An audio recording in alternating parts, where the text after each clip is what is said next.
ඉන්දියාව මේ අර්ධ සංධීය රටක්. එහෙමත් නැත්නම් ළමයි ඉන්දියාව කියලා කියන්නේ කලින් අපි කිව්වා සංධීය රටක් කියලා. සාමාන්‍යයෙන් කලින් සංධීය රටක් කියලා කිව්වේ. හැබැයි දැන් අපි කියන්නේ ඉන්දියාව කියලා කියන්නේ මේ අර්ධ සංධීය රටක්. හරි. ඉන්දියාව කියලා කියන්නේ අද වෙනකොට අර්ධ සංධීය රටක්. ඒ කියන්නේ සංධීයත් නෙවෙයි ඒකීයත් නෙවෙයි අවශ්‍ය වෙලාවට ඒකීය වෙන සමහර වෙලාවට සංධීය විදිහට තියෙන ආණ්ඩු ක්‍රමයක්. දැන් උදේ මතකද මේ අංජලි මම පෙන්නුවා ඉන්දියාවේ සංධීය ක්‍රමයේ තුල තියෙන ඒකීය ලක්ෂණ කියලා මතකද ප්‍රශ්නයක් අහලා තිබුණා මට මතකයි 2019 ඔව් මම දැන් ඒක ආයි පෙන්නන්නම්. දැන් අද ඉන්දියාව කරන හින්දා එන්නේ ඒවා gediya පිටින් මම උදේ කිව්වේ gediya පිටින් මහන්නේ මේ ඉන්දීය සංධීය ආණ්ඩු ක්‍රම මාදිලිය අර්ධ සංධීය ක්‍රමයක්යි විස්තර කිරීමට හේතුව. ඔව් සර් මේ සංධීය ආණ්ඩු ක්‍රම කරද්දී ඒකීය ලක්ෂණ වෙනම දීලා තිබ්බේ. අන්න ඒකෙන් මේකෙනුයි තමයි මේකට උත්තර ලියන්නේ. ඒ කියන්නේ ඉන්දියා සංධීය ආණ්ඩු ක්‍රම මාදිලිය අර්ධ සංධීය ක්‍රමයක් කියන්න හේතු අහනවා. දැන් මං ඔයාලට කිව්වා දැන් උදේ කිව්වා මම මේ වගේ ප්‍රශ්නයක තියෙන වාසිය තමයි අවංකව කියන්නේ ශ්‍රී ලංකාවේ දේශපාලන විද්‍යාව උගන්වන ගුරුවරු මේක උගන්වන්නේ නැහැ. හරිද? රටවල් උගන්වන්නේ හරි අඩුවෙන් උගන්වන්නේ. ගොඩක් වෙලාවට ටියුට් එකක් දෙන්නේ කියව ගන්න කියලා. එතකොට ළමයා ස්වභාවිකවම මේ ප්‍රශ්නේ තෝර ගැනීමෙන් වළකිනවා. හැබැයි ලියන කෙනාට මාරම chance. අඩුවෙන් ලියන්නේ. අනිත් එක උත්තරේ ලියනකොට අපිට gediya පිටින්ම ලියන්න පුළුවන්ද බැරිද? පුළුවන්. gediya පිටින්ම උත්තරේ ලියන්න පුළුවන්. ඒක මාර වාසි. තේරුණාද? ඒක පට්ට වාසි. හරි. එහෙනම් අපි යන් අපේ වැඩේට.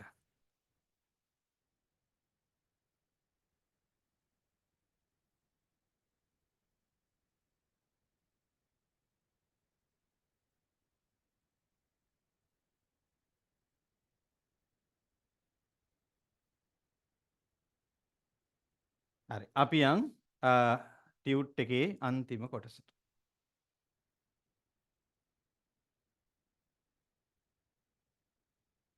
මෙන්න තියෙනවා අපි කතා කරන ආපු ටියුට් එකේ අන්තිම කොටස ළමයි.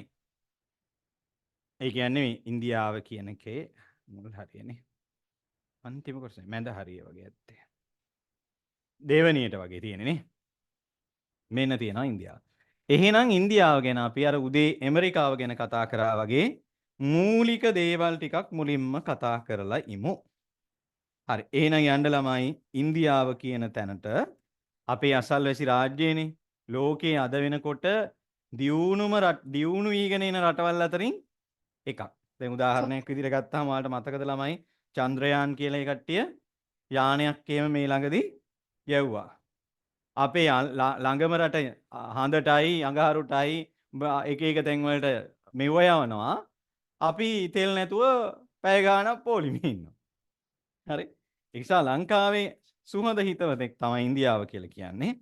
ආර්ථික වර්ධන වේගය ගත්තාම විශාල ප්‍රමාණයක් වෙනවා. ඉන්දියාව ගත්තාම අද වෙනකොට හැම අතින්ම දියුණු රාජ්‍යයක් බවට පත්වලා තියෙනවා. දැන් කලින් මේඩ් ඉන් ජපාන් කියලා ගොඩක් ඒවා දැක්කේ. ඊට පස්සේ අපි දැක්කා මේඩ් ඉන් චීන කියලා. අද වෙනකොට මේඩ් ඉන් ඉන්දියා කියලාත් ගොඩක් ඒ වගේ තියෙනවා. සාමාන්‍ය ඉන්දියන් ඇල්ටෝ එහෙම අර බයිසිකල් එහෙම ඔයාලේ ගොඩ දන්නවා ඇති. හරි ලියන්න මෙන්න මෙතන පළවෙනි තරුව ළමයි ලියන්න පළවෙනි තරුව දකුණු ආසියාතික කලාපයේ රටවල් අතර ඕක MCQ එකක් හොඳේ දකුණු ආසියාතික කලාපීය රටවල් අතර කලාපයේ බලවතෙක් ලෙස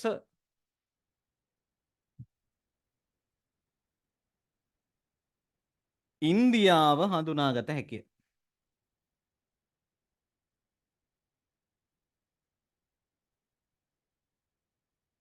ඉන්දියාව හඳුනාගත හැකිය. වර්ග සැතපුම් 10යි 56000. වර්ග සැතපුම් 10යි 56000. වර්ග සැතපුම් 10යි 56000යි. පුරා විහිදී ඇති ඉන්දියාව බහු සංස්කෘතික බහු ආගමික රටකි. බහු සංස්කෘතික බහු ආගමික රටකි. ඒක මතක තියාගන්න. බහු සංස්කෘතිකයි බහු ආගමිකයි. ඊළඟට අර උදේ වගේම තමයි ඉන්දියාව ලෝකායත රාජ්‍යයක කියලා ලියන්න.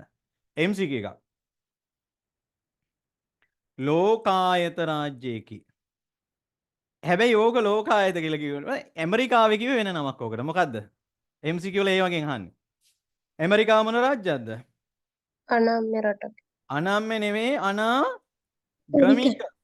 අනාගමික. ඔව් ඇලයිරක් දාන්න. ලෝකායත කියන එකේ තේරුම කිසිම ආගමක් ඉන්දියාවේ පිළිගන්නේ නෑ රාජ්‍ය ආගම විදිහට. පිළිගන්නේ නැහැ කියන්නේ අදහන්නේ නෙවෙයි.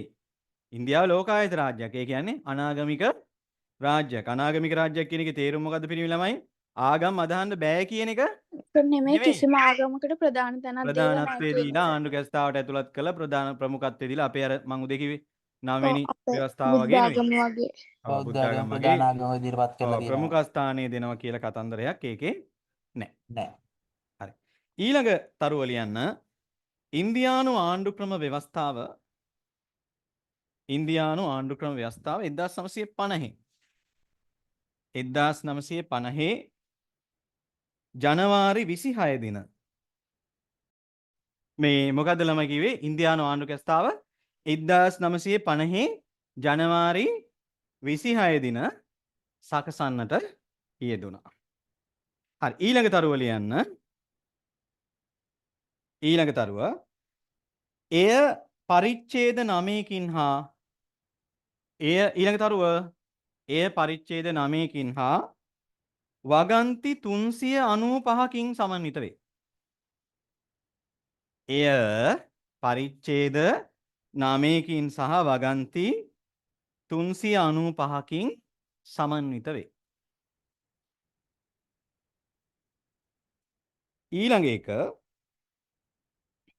ඉන්දියාව අද වන විට මධ්‍යම ආණ්ඩුව සහ ඉන්දියාව අද වන විට මධ්‍යම ආණ්ඩුව සහ ප්‍රාන්ත කීයක් තියෙනවද කියන්න? ප්‍රාන්ත කීයක් තියෙනවද ඉන්දියාවේ? 29යි. yes ප්‍රාන්ත 29කින් සමන්විත වේ. කලින් ළමයි 28යි තිබුණේ. තෙලිඟු භාෂාව කතා කරන අය ඉන්නවනේ අංජලි. ඒ කට්ටියට අලුතෙන් එකක් හැදුවා. මොකක්ද ඒකේ නම?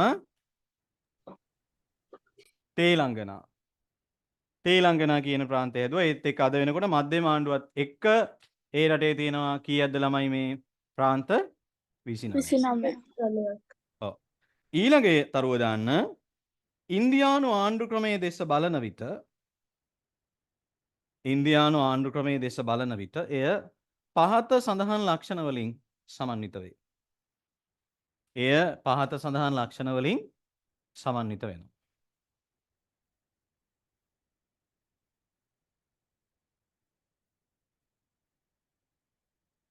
ලියන්න පල්ලෙහාට ලියන්නේ පුතේ තරු දාලා පල්ලෙහාට ලියන්නේ පළවෙනි තරුව ඉන්දියාවේ ඇත්තේ ලිඛිත ආණ්ඩු ක්‍රමයකි. ඉන්දියාවේ තියෙන්නේ ලිඛිත ආණ්ඩු ක්‍රමයක්ලු. ඉන්දියාවේ ඇත්තේ ලිඛිත ආණ්ඩු ක්‍රමයකි. දෙවෙනි තරුව ආණ්ඩු ක්‍රමය නම්‍ය හා අනම්‍ය ලක්ෂණ වලින් යුක්ත වේ. දැන් ඇමරිකාවේ නම් අනම්‍යයිනේ. මේකේ නම්‍ය ලක්ෂණක් තියෙනවා අනම්‍ය ලක්ෂණක් තියෙනවා. ආණ්ඩු කැස්තාව නම්‍ය සහ අනම්‍ය ලක්ෂණ වලින් යුක්ත වේ. ඊළඟ එක සංධී රටවල ගොඩක් එහෙමයි. ව්‍යවස්ථාව උත්තරීතර වේ. ඒ කියන්නේ ඒකට අභියෝග කරන්න බෑ. ව්‍යවස්ථාව උත්තරීතර වේ. ව්‍යවස්ථාව උත්තරීතරයි. නේද? හරි.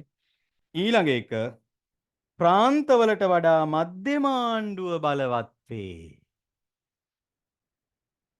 ප්‍රාන්තවලට වඩා මධ්‍යම ආණ්ඩුව බලවත් වෙයි. දැන් මට විශේෂ කරුණක් කියලා දෙන්න ඕන. ඇමරිකාව උදේ කතා කරානේ. ඇමරිකාවේ මධ්‍යම ආණ්ඩුව මං කිව්වේ බලවත් වීගෙන එනවා කියලා. මධ්‍යම ආණ්ඩුව බලවත් වීගෙන එනවා කියලා කිව්වා. හැබැයි එහෙනම් මේ වෙනකොට බලවත් ප්‍රාන්ත. හැබැයි ඉන්දියාවේ බලවත් මොනවාද වැඩිමනක්? මධ්‍යම ආණ්ඩුව. මධ්‍යම ආණ්ඩුව. ඔව්. මධ්‍යම ආණ්ඩුව තමයි බලවත්. ප්‍රාන්තවලට වඩා මධ්‍යම ආණ්ඩුව බලවත් වෙයි. ඊළඟට එරට දිත්තපුරවැසි භාවය පිළිගනීද පිළි නොගනීද කියන්න? පිළි නොගනී. පිළි නොගනී. ඇමරිකාවේ දිත්තපුරවැසි භාවය පිළිගත්තද? නෑ. ඇයි නැත්තේ? ඔව් පිළිගත්තා. පිළිගත්තා උදේ.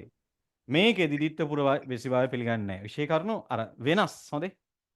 එහෙනම් ඊළඟ තරුව මොකද්ද? එරට දිත්තපුරවැසි භාවය පිළි නොගනී.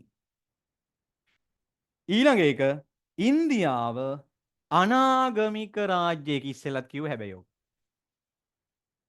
ඉන්දියාව අනාගමික රාජ්‍යයක ඉස්සෙල්ලා පාවිච්චි කරේ ලෝකායත රාජ්‍යයක් කියලා.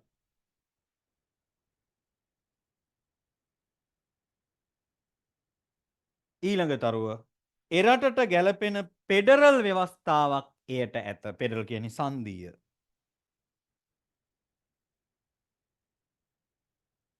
ඊළඟට ඉන්දියාව තුල අද දක්නට ඇත්තේ මොන ක්‍රමයේ ආණ්ඩු ක්‍රමයක්ද?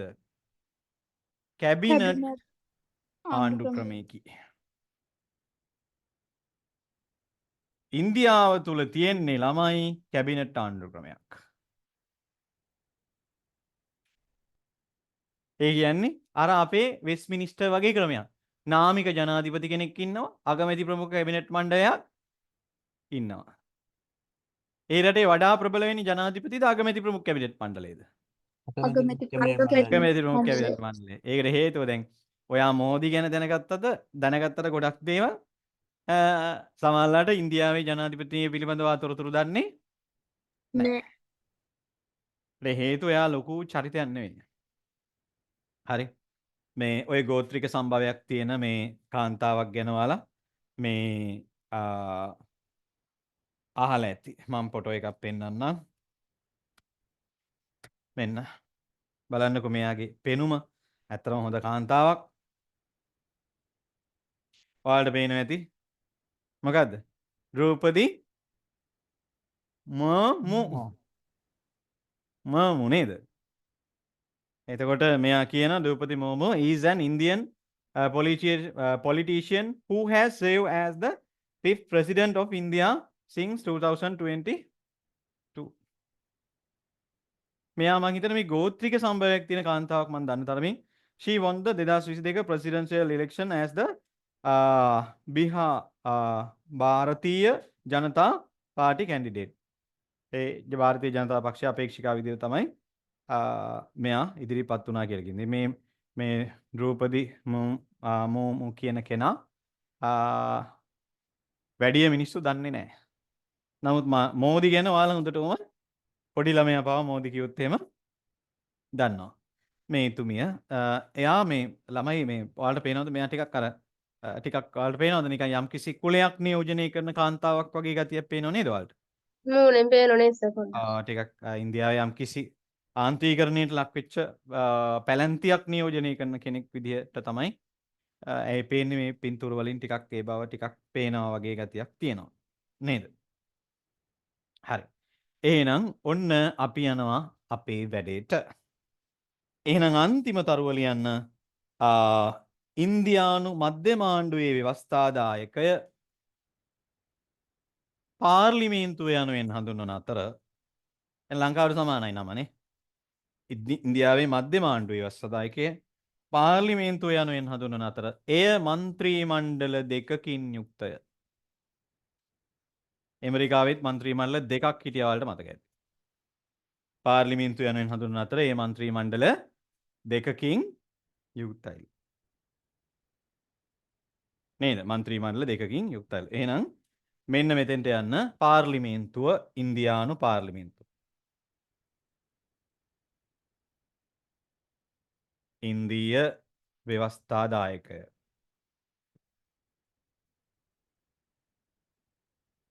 එහෙනම් ඉන්දිය ව්‍යවස්ථාදායකය හඳුන්වන්නේ මොනවා කියලාද ළමයි? පාර්ලිමේන්තුව. පාර්ලිමේන්තුව. මන්ත්‍රී මණ්ඩල දෙකයි පිරිනමලා ගන්න ළමයි. මන්ත්‍රී මණ්ඩල දෙකයි. එකක් තමයි ලොක් සභාව, අනිත් එක රාජ්‍ය සභාව. ලොක් සභාව කියන්නේ ළමයි ප්‍රාථමිකයට. ප්‍රාථමිකය. හරිද? අනිත් එක මොකද්ද? ලොක් සභාවයි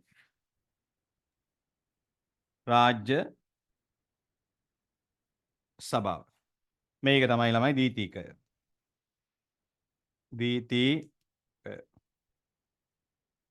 දීතිකය. එතකොට ලොක් සභාවේ මන්ත්‍රීවරු කීයක් ඉන්නවද? 545ක් ඉන්නවා.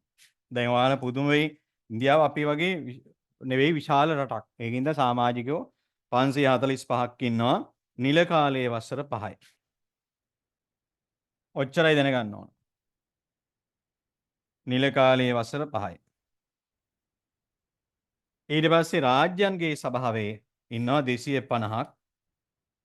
නිල කාලයේ වසර 6ක් වන අතර වසර දෙකෙන් දෙකට තුනෙන් එකක් අයින් වෙනවා. නිල 250ක් ඉන්නවා. නිල කාලය වසර 6ක් වන අතර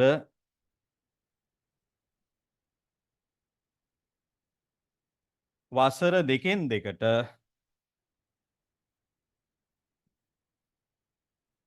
තුනෙන් එකක් මොකක්ද වෙන්නේ?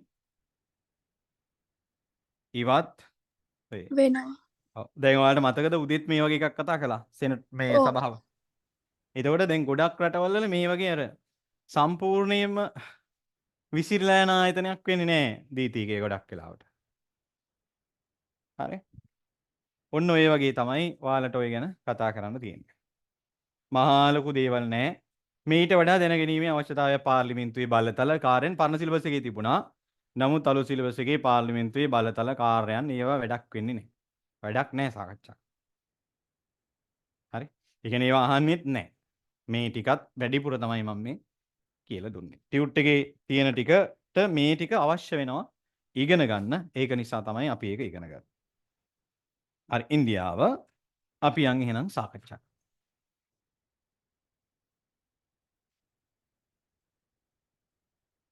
මෙන්න තියෙන අපේ ටියුට් එක. ඉන්දියානු ෆෙඩරල් ක්‍රමය කියලා තියෙනවා. ඉන්දියාව කියන එක මෙතන ඔයාලා මේ මාතෘකාව යටතේ මේ පිටුවේ විස්තර ටික ලියා ගන්න ඇති. දැන් අපි යනවා එහෙනම් ඉන්දියානු ෆෙඩරල් ක්‍රමය කියලා කියන එකට. ගොඩාක් අමාරු නේ. ඉන්දියානු ආණ්ඩු ක්‍රම ව්‍යවස්ථාව පැනවුවේ 1950 ජනවාරි 26 දිනය. හරි. එය වගන්ති 395ක් සහ පරිච්ඡේද 9ක් ඇතුළත් දීර්ඝ ලියවිල්ලකි. ඉන්දියානු සංධීය රාජ්‍ය ආණ්ඩු ක්‍රම ව්‍යවස්ථාවට අනුව ප්‍රාන්ත රාජ්‍යවලින් සුසැදි සංගමයකි. මොකද්ද? ඉන්දියානු සංධීය රාජ්‍ය ආණ්ඩුක ව්‍යවස්ථාවට අනුව ප්‍රාන්ත රාජ්‍යවලින් සුසැදි සංගමයකි. සංගමයක් කියන්නේ මොකද? යූනියන් එක. සෙට් එකක් එකතු වෙලා හදලා තින්නේ කියන්නේ. එකතුවක්. ඔව් එකතුවක්. ඒ කියන්නේ මේ අංජලි දැන් රටවල් 29ක් එකතු වෙලා තමයි හදලා තියෙන්නේ. නේද? කියන්නේ වෙන හිටපු කට්ටියනේ. එය මධ්‍යම ආණ්ඩුවකින් ප්‍රාන්ත 29කින් සහ සාංගමික රාජ්‍යයට අයත් භූගෝලීය ඒකක 7කින්ද යුක්ත වේ. මේ සංගමයට තවත් භූගෝලීය ඒකක තියෙනවා. දැන් ඔයාලා අහලා ඇති ළමයි දැන් ඔය ඉන්දියාව ඒ කාලේ හැඳින්වුවේ ಭಾರತය කියලා නෙමෙයි. මොකක් කියලා දන්නවද හැඳින්වුවේ? ඉන්දියාව ඒ කාලේ හැඳින්වුවේ මහා ಭಾರತය කියලා. මහාභාරතය. ඒතර මහා ಭಾರತය කියපුවම ළමයි ඔයාලා පුදුම වෙයි. දැන් ඔය නේපාලෙත් ඉන්දියාව කොටසක්. ඒ කියන්නේ නේපාල කියන්නේ ඉන්දියාව. පාකිස්තානය කියන්නේ ඉන්දියාව. ඇෆ්ගනිස්තානය කියන්නේ ඉන්දියාව. දැන් නෙවෙයි හොඳේ. දැන් වෙන් වෙලා. ඔව් දැන් නෙවෙයි හොඳේ. මේ ගොඩ කාලයකට කලින් මේ මම ඔයාලට කියවගත්තලයි ඒ කාලේ ඉන්දියාවේ හැඳින්වීම මොකක් කියලා ළමයි මහා ಭಾರತය කියලා. ඒ මහා ಭಾರತය කියන ළමයි එක රාජ්‍යයක් දැන් නම් ගත්තොත් ඒ ඇෆ්ගනිස්තානය, පාකිස්තානය මේ ඔයාලා අහලා තියෙනවද බෝරෝ බුදු කියලා එහෙම අහලා නැද්ද? බෝරෝ බුදු පිළිම එහෙම අහලා නැද්ද ඔයාලා? අහලා නැහැ. ඒතොර කනිෂ්ක දැන් ඒ කියන්නේ ඉන්දියාවේ ඒ කාලේ තිබිලා තියෙන ඒ කොටස් වල. බාමියන් එහෙම අහලා ඇති ඔයාලා එක එක ඒවා. ඒතොර ඒකේ තේරුම ළමයි ඉන්දියාව කියලා කියන්නේ ගොඩාක් ලොකු කොටස් කනිෂ්ක. ලොකු කොටසක්. ඒතොර ඉන්දියාවේ මේ තියෙන එක ඒ වගේ තව දෙතුන් ගුණයක් ලොකුයි. එතකොට ඒක තමයි මේ කියන්නේ සාංගමික කොටස් තාමත් ඉන්දියාවට තියෙනවා. ඒ කියන්නේ එකට එකතු කරගන්න ඕන කොටස්. දැන් උදාහරණයක් විදිහට ඔයාලා දන්නවද ලංකාවේ මෙන්න මේ දූපතටත් ඉන්දියාව අයිතිවාසිකම් කියව කලින් මොකද්ද? මෙන්න මේ දූපතට අන්තිමට ඒ කයිට් දූපත අන්තිමට නිදහස් වුණා. ඒ කියන්නේ ලංකාවේ එකක් කියලා දැන් පිළිගන්නවා. නමුත් ඉන්දියාවක ඉල්ලුවා. සාංගමික කොටස්. ඒ කියන්නේ එයාලා විශ්වාස කරනවා එයාලට මේ දේවලුත් එකතු වෙන්න ඕන කියලා. ඕනි කියලා. ඔව්. හරි. ඒකයි මේ වාක්‍ය තේරුම. ප්‍රාන්ත ජනතාව විසින් ඍජුව තෝරා පත් කරගනු ලබන ව්‍යවස්ථාදායක සභා සහ අමාත්‍ය මණ්ඩල තිබේ. ප්‍රාන්ත ජනතාව විසින් ඍජුව තෝරා පත් කරන ව්‍යවස්ථාදායක සභා සහ අමාත්‍ය මණ්ඩල තියෙනවා. ප්‍රාන්ත ආණ්ඩුකාරවරයා මධ්‍යම රජයේ නියෝජනය කළත් ප්‍රාන්ත රාජ්‍යයේ විධායක කටයුතු සම්බන්ධ ඇත්තේ සීමිත බලයකි. මේ පොදු කාරණා ටිකක් ඉන්දියානු පෙරළල් ක්‍රමය ගැන කතා කරා. ඊට පස්සේ අපි බලනවා ප්‍රාන්ත රාජ්‍ය කියලා කියන 29ක් තියෙනවා කිව්වනේ. සහ සාංගමික ප්‍රාන්ත. ඒකක අතර වැදගත් වෙනසක් තිබේ. එහෙනම් මොනවාද ප්‍රාන්ත 29යි සාංගමික ඒකක අතර වෙනසක් තියෙනවලු. මොකද්ද? ප්‍රාන්ත රාජ්‍ය වලට ආණ්ඩුකස්ථායම ලබා දී ඇති සංදීය ක්‍රමයක සාමාන්‍ය තිබෙන ස්වයාත්තභාවයක් තිබේ. ස්වයාත්තභාවයක් කියලා කියන්නේ එයාට නීති රීති එහෙම හදාගන්න යම්කිසි බලයක් තියෙනවා මේ ප්‍රාන්තවලට. ප්‍රාන්ත 29ටම තියෙනවා. හරිද? ක්‍රමයක සාමාන්‍ය තිබෙන ස්වයාත්තභාවය තිබෙන. ඒ වායේ ජනතාව විසින් ඍජුව තෝරාපත් කරලා ගමන ව්‍යවස්ථාදායකේ සහ අමාත්‍ය මණ්ඩල තිබේ. ඒ කියන්නේ ළමයි හැම අර දවල් ගෙන්නුවේ ඇමරිකාව ඒ වගේ හැම ප්‍රාන්තයකටම නීති රීති හදාගන්න ව්‍යවස්ථාදායකයක් විධායකයක් එහෙම තියෙනවා. ඒ කියන්නේ සරලව කිව්වොත් ලෝකේ වෙන රටවල් වල ප්‍රාන්තවලට තියෙන බලතල ස්වයාත්ත බව ඇමරිකාවේ ප්‍රාන්ත 29ට මේ ඉන්දියාවේ ප්‍රාන්ත 29ට තියෙනවා. තියෙනවා. ඒ වුණාට සාංගමික ප්‍රාන්තයකක සාමාන්‍යයෙන් පාලනය කරනු ලබන්නේ මධ්‍යම ආණ්ඩුව යටතේ. ඒ කියලා කියන්නේ අර ප්‍රාන්තයක් තරමටම ඒකට ස්වාධීනත්වයක් නැහැ. මධ්‍යම ආණ්ඩුව යටතේ තමයි ඒක පාලනය වෙන්නේ. ප්‍රාන්තයක් තරම්ම නිදහස් නැහැ ඒකේ. ඉන්දියාවේ ඇති සාංගමික ප්‍රාන්තයකක 7න් 5කම ඇත්තේ මධ්‍යම රජය යටතේ ඇති ඍජු පාලනයකි. එම පහෙන් ව්‍යවස්ථාදායක සභා නැහැ. ඒ කියන්නේ ඒ කට්ටියට කියලා වෙනම නීති රීති හදාගන්න බෑ. ඒ කට්ටිය පාලනය වෙන්නේ මොන වගේද පාලනය වෙන්නේ? ඉන්දියාවේ මධ්‍යම ආණ්ඩුවේ හදන නීති රීති වලින්. තේරුණාද ළමයි මේ කොටස ඔයාලට? ඔව් සර්. හරි. එහෙනම් අපි යනවා ඉන්දියානු ෆෙඩරල් ක්‍රමයේ විශේෂ ලක්ෂණ කියන එකට අපි දැන් යනවා.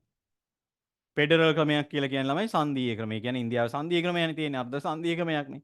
ඒතකොට ඒකේ තියෙන විශේෂ ලක්ෂණ ඉතින් මේ අපි අර මුලින්ම කතා කරා ඒ රටේ තියෙන සමහර ලක්ෂණ වගේක් මේ එතකොට ඒවට අමතරව මේකේ තියෙන දේවල් තමයි අපි කතා කරන්නේ. එහෙනම් අපි යනවා මෙන්න මෙතෙන්ට. ඉන්දියානු ෆෙඩරල් ක්‍රමය. ෆෙඩරල් කියන එකේ තේරුම ළමයි සංධීය කියන එක. දැන් ලංකාවට ෆෙඩරල් ක්‍රමයක් යෝජනා කරා ඉන්දියාව. ෆෙඩරල් ක්‍රමයක් කියන්නේ උතුරු නැගෙනහිර කට්ටියට වෙනම ඉන්න දීලා ඒ කට්ටියට ස්වාධීනත්වයක් දීලා අපි රජයක් විදිහට ඒ කට්ටියට උදව් කරනවා. ඉන්දියාව කිව්වා අපිට ෆෙඩරල් ක්‍රමයකට යනවා නම් හොඳයි කියලා. එහෙනම් බලන්න ෆෙඩරල් ව්‍යුහයක් වන ඉන්දියානු ආණ්ඩු ක්‍රමයේ පවත්නා විශේෂ ලක්ෂණ කීපයක් පහත් සඳහන් පරිදි හඳුනාගත හැකිය. බලන්න ඉන්දියානු ෆෙඩරල් ක්‍රමයේ තියෙන විශේෂතා ඉන්දියානු රාජ්‍යයේ ඇති සංධීයත්වය ආණ්ඩු ක්‍රම ව්‍යවස්ථාවෙන් ඍජුවම ප්‍රකාශ කර නැත. ඒක විශේෂත්වයක්. ඉන්දියානු ආණ්ඩු ක්‍රමයේ ඒකීයද සංධීයද යන වග ව්‍යවස්ථාව ඍජුවම ප්‍රකාශ නොකරයි. ඒ කියන්නේ ඉන්දියානු ආණ්ඩු ව්‍යවස්ථාවේ කොහෙවත් ඒක ඒකීයයිද සංධීයයිද කියලා දක්වලා නැල්ලු. ඒකීයත්වයේ සහ සංධීයත්වයේ ඍජුවම ප්‍රකාශ නොකලත් ඉන්දියාවේ ඇත්තේ සංධීය ආණ්ඩු ක්‍රමයකි. ව්‍යවස්ථාව මගින්ම ප්‍රාන්ත රාජ්‍ය නිර්මාණය කර තිබීමත්. ඒ කියන්නේ සාමාන්‍ය සංධීයයි නම් එහෙම වෙන්න එපා. ආණ්ඩු ව්‍යවස්ථාවෙන් ප්‍රාන්ත රාජ්‍ය නිර්මාණය කර තිබීමත් මධ්‍යම රජයේ සහ ප්‍රාන්ත ආණ්ඩුව අතර බලය බෙදා හැරීමත් පැහැදිලිවම දක්වලා තියෙන නිසා අපිට කියන්න පුළුවන් ඉන්දියාව කියන්නේ ඒකේ රටක් නෙවෙයි සංධීය රටක් කියලා. මොකද අපි සංධීය රටවල් ගැන කතා කරානේ. දැන් එහෙනම් දැනට අපි තේරුම් ගන්නවා අර්ධ සංධීය කියන කතන්දරේ පැත්තක තියලා අපි ඊළඟ තර්කයට යන්නේ එතකොට. දැන් අපි පිළිගන්නවා ඉන්දියානු ආණ්ඩු ගැස්තාවේ ප්‍රාන්ත රාජ්‍ය නිර්මාණය කළා තියෙනවා. මධ්‍යම ආණ්ඩුව සහ ප්‍රාන්ත අතර බලය බෙදලා තියෙනවා. ආණ්ඩු ගැස්තාවෙම. එහෙනම් අපිට කියන්න පුළුවන් ඉන්දියාව සංධීය මූලධර්ම වලින් ගොඩනැගිලා තියෙනවා කියලා. හැබැයි ඒ ආණ්ඩු ගැස්තාවේ කොහේවත් තැනක දක්වලා තියෙනවද ළමයි? නැහැ. නෑ. ව්‍යවස්ථාව නිර්මාණය කරන විට ඒකීය ලක්ෂණ අන්න පුතා වැඩේ. ඒකේ තමයි අවුල. ඒ වුණාට ආණ්ඩු ගැස්තාව නිර්මාණය කරනකොට ඒකීය රාජ්‍යක ලක්ෂණක් තියෙනවා. දැන් බලන්නකො මාර අවුලනේ. කෙල්ලෙකුත් නෙවෙයි කොල්ලෙකුත් නෙවෙයි. මැද අවස්ථාව.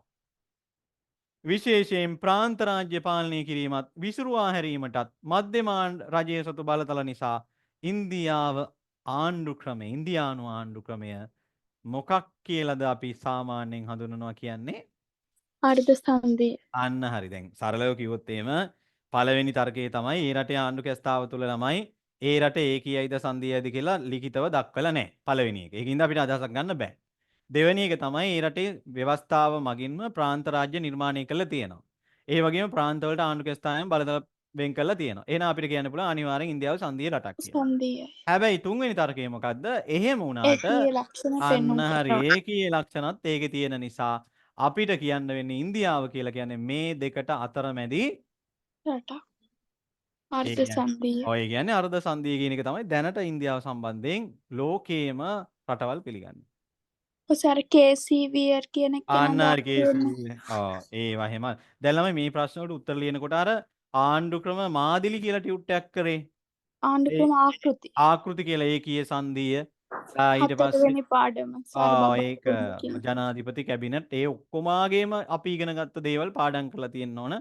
එතකොට තමයි ඔයාලට මේක හරි අහට තේරුම් ගන්න පුළුවන්කම තියෙන්නේ. හරි. එහෙනම් ඊළඟ එකට අපි යනවා. 6ක පමණ විකාශනය කළ ඉන්දියානු ආණ්ඩු ක්‍රමේ ෆෙඩරල් ප්‍රවණතා වඩා ශක්තිමත්ව තිබේ. මේ නැඹුරුවට ප්‍රධාන හේතු තුනක් තියෙනවා. එහෙනම් මේ ෆෙඩරල් ක්‍රමයට පක්ෂව තමයි මේ කාරණා ටික තියෙන්නේ. 1. ප්‍රාන්ත රාජ්‍යවල ස්වාධීනත්වයේ සඳහා මධ්‍යම ආණ්ඩුවේ බලය හිමි පක්ෂය නොවන ප්‍රාදේශීය දේශපාලන පක්ෂ බලයට පත් වූ ප්‍රාන්ත රාජ්‍ය සමග දිගින් දිගටම සටන් කිරීම. සංධීයයි. දෙවැනි කාරණේ ඉන්දියාවේ ප්‍රාන්ත රාජ්‍ය ගණනාවක්ම මධ්‍යම ආණ්ඩුවේ බලයේ සිටි කොංග්‍රස් පක්ෂයටත් ಭಾರತೀಯ ජනතා පක්ෂයටත් විරුද්ධ ප්‍රාදේශීය පක්ෂවලට බලය පත්වීමට අවකාශ තිබීමත් එම ප්‍රාදේශීය පක්ෂ ප්‍රාදේශීය ස්වායත්තතාවය සඳහා වඩාත් කැපවීමත් පසුගිය දශකයේ තුළ ඉන්දියානු දේශපාලනය දක්නයිද මේවා ඇවිල්ලා ඒ රටේ සංධීය ක්‍රමයක් ඇති වෙන්න මෑත කාලීනව බලපාලා තියෙනවලු. හිමීසරේ ඔලුවට දාගන්න උන ගෙදර ගිහිල්ලා සංධීය පාඩමක් කියවලා. සංධීය ක්‍රමේ ශක්තිමත් වෙන්න හේතු. දැන් සංධීය ක්‍රමයකට අදාළ කාරණා තමයි මේ කියන්නේ. මධ්‍යම ආණ්ඩුවේ බලය හිමි පක්ෂයේ නොවන කට්ටියට බලය ගියාලු. අන්න ඇවිල්ලා ප්‍රාදේශීය විවිධත්වය සංධීය රටක් වෙන්න තියෙන ඉඩකඩ. ඊළඟට කියනවා ප්‍රබල පක්ෂ වලට වඩා දුර්වල පක්ෂ, ඒ කියන්නේ පොඩි පක්ෂ ප්‍රාදේශීය ස්වයං පාලනය එහෙම ඉල්ලුවා කියලා පහුගිය දශකේ. එහෙනම් ඒකත් ගැලපෙනවද මෙතෙන්ට? ඔව්. එහෙනම් මේ මොකද්ද කතා කරන්නේ? ඉන්දියාවේ ෆෙඩරල් ක්‍රමයක් ෆෙඩරල් ක්‍රමයක් ශක්තිමත් වෙන්න හේතු. දැන් මේක තේරෙන්නේ නැත්නම් කාට හරි ඒ ළමයා අනිවාර්යෙන් ආණ්ඩු ක්‍රම මාදිලි ටියුට් එක කියවලා නැහැ. ඒක තමයි ප්‍රශ්නේ. කාට හරි කෙනෙකුට තේරෙන්නේ නැත්නම් ඌ ඒක පාඩම් කරලා නැහැ ඒකේ කාරණා ටික. තුන්වෙනි එක මධ්‍යම ආණ්ඩුව සහ ප්‍රාන්ත අතර ඇති සම්බන්ධතා. ප්‍රාන්ත ස්වාධීනත්වයට වාසිදායක ලෙස අර්ථකථනය කිරීමට ඉන්දියාවේ ශ්‍රේෂ්ඨාධිකරණය දක්වා ඇති නැඹුරු වන තව තර්කයක්. ඒක හින්දත් මේ රටේ සංධීය ක්‍රමේ නැම්ම තියෙනවා. විශේෂයෙන් ආණ්ඩු කැස්තාවේ 352 වගන්තිය යටතේ ඇති හදිසි අවස්ථා බලතල පාවිච්චි කරමින් විරුද්ධ පක්ෂ බලයේ සිටින ප්‍රාන්ත ආණ්ඩු විසුරුවා හැරීමට කොංග්‍රසයේ මෙන්ම ಭಾರತೀಯ ජනතා පක්ෂ ආණ්ඩු සූදානම් වූ අවස්ථා ගණනාවකම එම විසුරුවා හැරීම් ව්‍යවස්ථා විරෝධී යයි අවලංගු කරන්න ශ්‍රේෂ්ඨාධිකරණය කටයුතු කළාලු. එහෙනම් මේකෙන් පැහැදිලි වෙන්නේ මොකක්ද දන්නවද? ඒ කියන්නේ සංස්කෘතික බහුවිධතාවයට. ඒ කියන්නේ සංධීය රටක ලක්ෂණයක්නේ. සංස්කෘතික බහුවිධතාවයට ශ්‍රේෂ්ඨාධිකරණයෙන් වැඩිපුර නැඹුරුතාවයක් දක්වලා තියෙනවා. ඒතර සංස්කෘතික බහුවිධතාවයේ තියෙන රටවල් වල සංධීය ක්‍රම තමයි නිර්මාණය වෙන්නේ. ආගමික බහුවිධතාවයේ තියෙන රටවල් වලට සංධීය ක්‍රම තමයි සංධීය නිර්මාණය ක්‍රම. වෙන්නේ. ඒ කියන්නේ මේ කවුරු හරි කෙනෙක් පාලක පක්ෂයට විරුද්ධ වෙනකොට ඉන්දියාව එක්කලේ ආණ්ඩුව විසිරුවන්න හදපු එක. ඒ වෙලාවේ ඒ විසිරුවා හැරීම කරන්න එපා. ඒක නීති විරෝධී හැමෝටම අවස්ථාවක් තියෙන්න ඕන කියලා ශ්‍රේෂ්ඨ අධිකරණයකට මැදිහත් වෙලා තියෙනවලු. ඉතින් ඒකත් සංධීය ක්‍රමයකට පක්ෂ වෙන්න හේතු වුණා, හේතුවක් බවට පත් වුණා. පසුගිය දශක කීපය තුළ වර්ධනය වී ඇති අලුත් ලක්ෂණයක් නම් තම බලතල සම්බන්ධව මධ්‍යම ආණ්ඩුව සහ ප්‍රාන්ත අතර ඇතිවන මතභේදවලදී ප්‍රාන්ත ආණ්ඩුවල ස්වාධීනත්වය රැක ගැනීමට ශ්‍රේෂ්ඨාධිකරණයේ දක්වන කැමැත්ත. ඒතර ප්‍රාන්ත ආණ්ඩුවලට ශ්‍රේෂ්ඨාධිකරණයේ කැමැත්තක් දක්වනවා කියන එකේ තේරුම ඉන්දියාවේ සංධීය ක්‍රමයක් මුල් බැස ගන්න ඕන කියන එක අනීතියෙන් පිළිගන්නවා කියන එක. ඒකත් එක හේතුවක්. මේ පරිදි ආණ්ඩු කැස්තාවේ වගන්ති අර්ථකථනය කිරීම මගින් ඉන්දියානු ආණ්ඩු ක්‍රමයේ ෆෙඩරල් ලක්ෂණ ශක්තිමත් කිරීමට ඉන්දියානු නීතිය ශ්‍රේෂ්ඨාධිකරණය දායක වෙලා තියෙනවද නැද්ද ඔයාලට තේරෙන විදිහට? තියෙනවා. තියෙනවා. තියෙනවා. පුතේ දැන් මේවා දැන් තේරුණාට ආයි සතියකින් විතර බලනකොට අමතක වෙනවා. ඒක නිසා කරන්න ඕන අදම මේකට අවශ්‍ය කරන ෂෝට් නෝට් එක ගහ ගන්න ඕන. අදම මේකට අවශ්‍ය කරන ෂෝට් නෝට් එක හදා ගන්න ඕන ඔයාලා. හරි එහෙනම් අපි යන් ඊළඟ එකට. ඒකට අසම්මිතික බල බෙදීම. ඉන්දියානු ෆෙඩරල් ක්‍රමයේ ඇති තවත් විශේෂ ලක්ෂණයකි. ඉන් අදහස් වන්නේ ෆෙඩරල් ඒකකවලට ඇති බලතල ප්‍රමාණය එක හා සමානව නැති බවත්. සමහර ප්‍රාන්තවලට අනිකුත් ප්‍රාන්තවලට වඩා බලතල ඇති බවත්ය. උදාහරණයක් වශයෙන් ජම්බු සහ කාශ්මීරය ඒ වගේම තමයි ගෝවා පංජාබ් ඇසෑමය නාගලන්ත මිසෝරාම් මණිපූර් සහ සිකීම් යන ප්‍රාන්තවලට අනික් ප්‍රාන්තවලට නැති විශේෂ බලතල තියෙනවලු. ඒ කියන්නේ අසම්මිතික බලතල බෙදීමක් සමාන නැහැ. මෙම ප්‍රාන්තවල ජනවාර්ගික ව්‍යාපාර හා කැරලි පැවතීම නිසා වැඩි ප්‍රමාණයක සොයම් නීර්ණයිතිය දීලා තියෙනවා. දැන් අපේ අර උතුරේ සහ නැගෙනහිරේ වවුනියාවේ මැදවච්චියේ හරිද? ඊට පස්සේ කාටගස් දිගිලේ හරි කොහේ හරි ওই යුද්ධෙදි විච්ච පැති තියෙනවනේ. තොප්පිගල හරි කොහේ හරි තියෙනවනේ. ඒ වගේ පැතිවලට වැඩිපුර අවකාශ දෙනවා. මොකද නැවත වරක් යුද්ධයකට යයි කියන බයට. එතකොට ඒකෙන් පැහැදිලි වෙන්නේ ප්‍රාදේශීය ස්වයං පාලනය දෙන්නේ සාමාන්‍යයෙන් සංධීය ක්‍රමයක මිසක් ඒකීය ක්‍රමයක නෙවෙයි. ඒතර දැන් මේ ඔක්කොම අපි මේ කතා කරන්නේ මේ ආයන්න ඔක්කොම කතා කරන්නේ ඉන්දියානු සංධීය ක්‍රමය ශක්තිමත් අතර ඇති කරන්න සම්බන්ධතා. ඔව් තියෙන සම්බන්ධතා. එතකොට ඕක තමයි කාරණා ටික. හරිද? එහෙනම් ඊළඟට අපි යනවා තව ටිකක් ඉස්සරහට. බලන්න තව එකක් තියෙනවා යන්නේ ඉන්දියාවේ ප්‍රාන්ත රාජ්‍ය අලුතින් ඇති කිරීම. දැන් උදාහරණයක් විදිහට තේලංගනා. අලුත් ප්‍රාන්ත ඇති වෙන්නේ සංධීය ක්‍රමවලනේ. ඒ කියන්නේ යම්කි සංස්කෘතියක් අදහන අය ඉන්න පුළුවන්. ආගමක් අදහන අය ඉන්න පුළුවන්. ජාතියක් අදහන අය ඉන්න පුළුවන්. හරි? තේරුණාද මං කියන එක?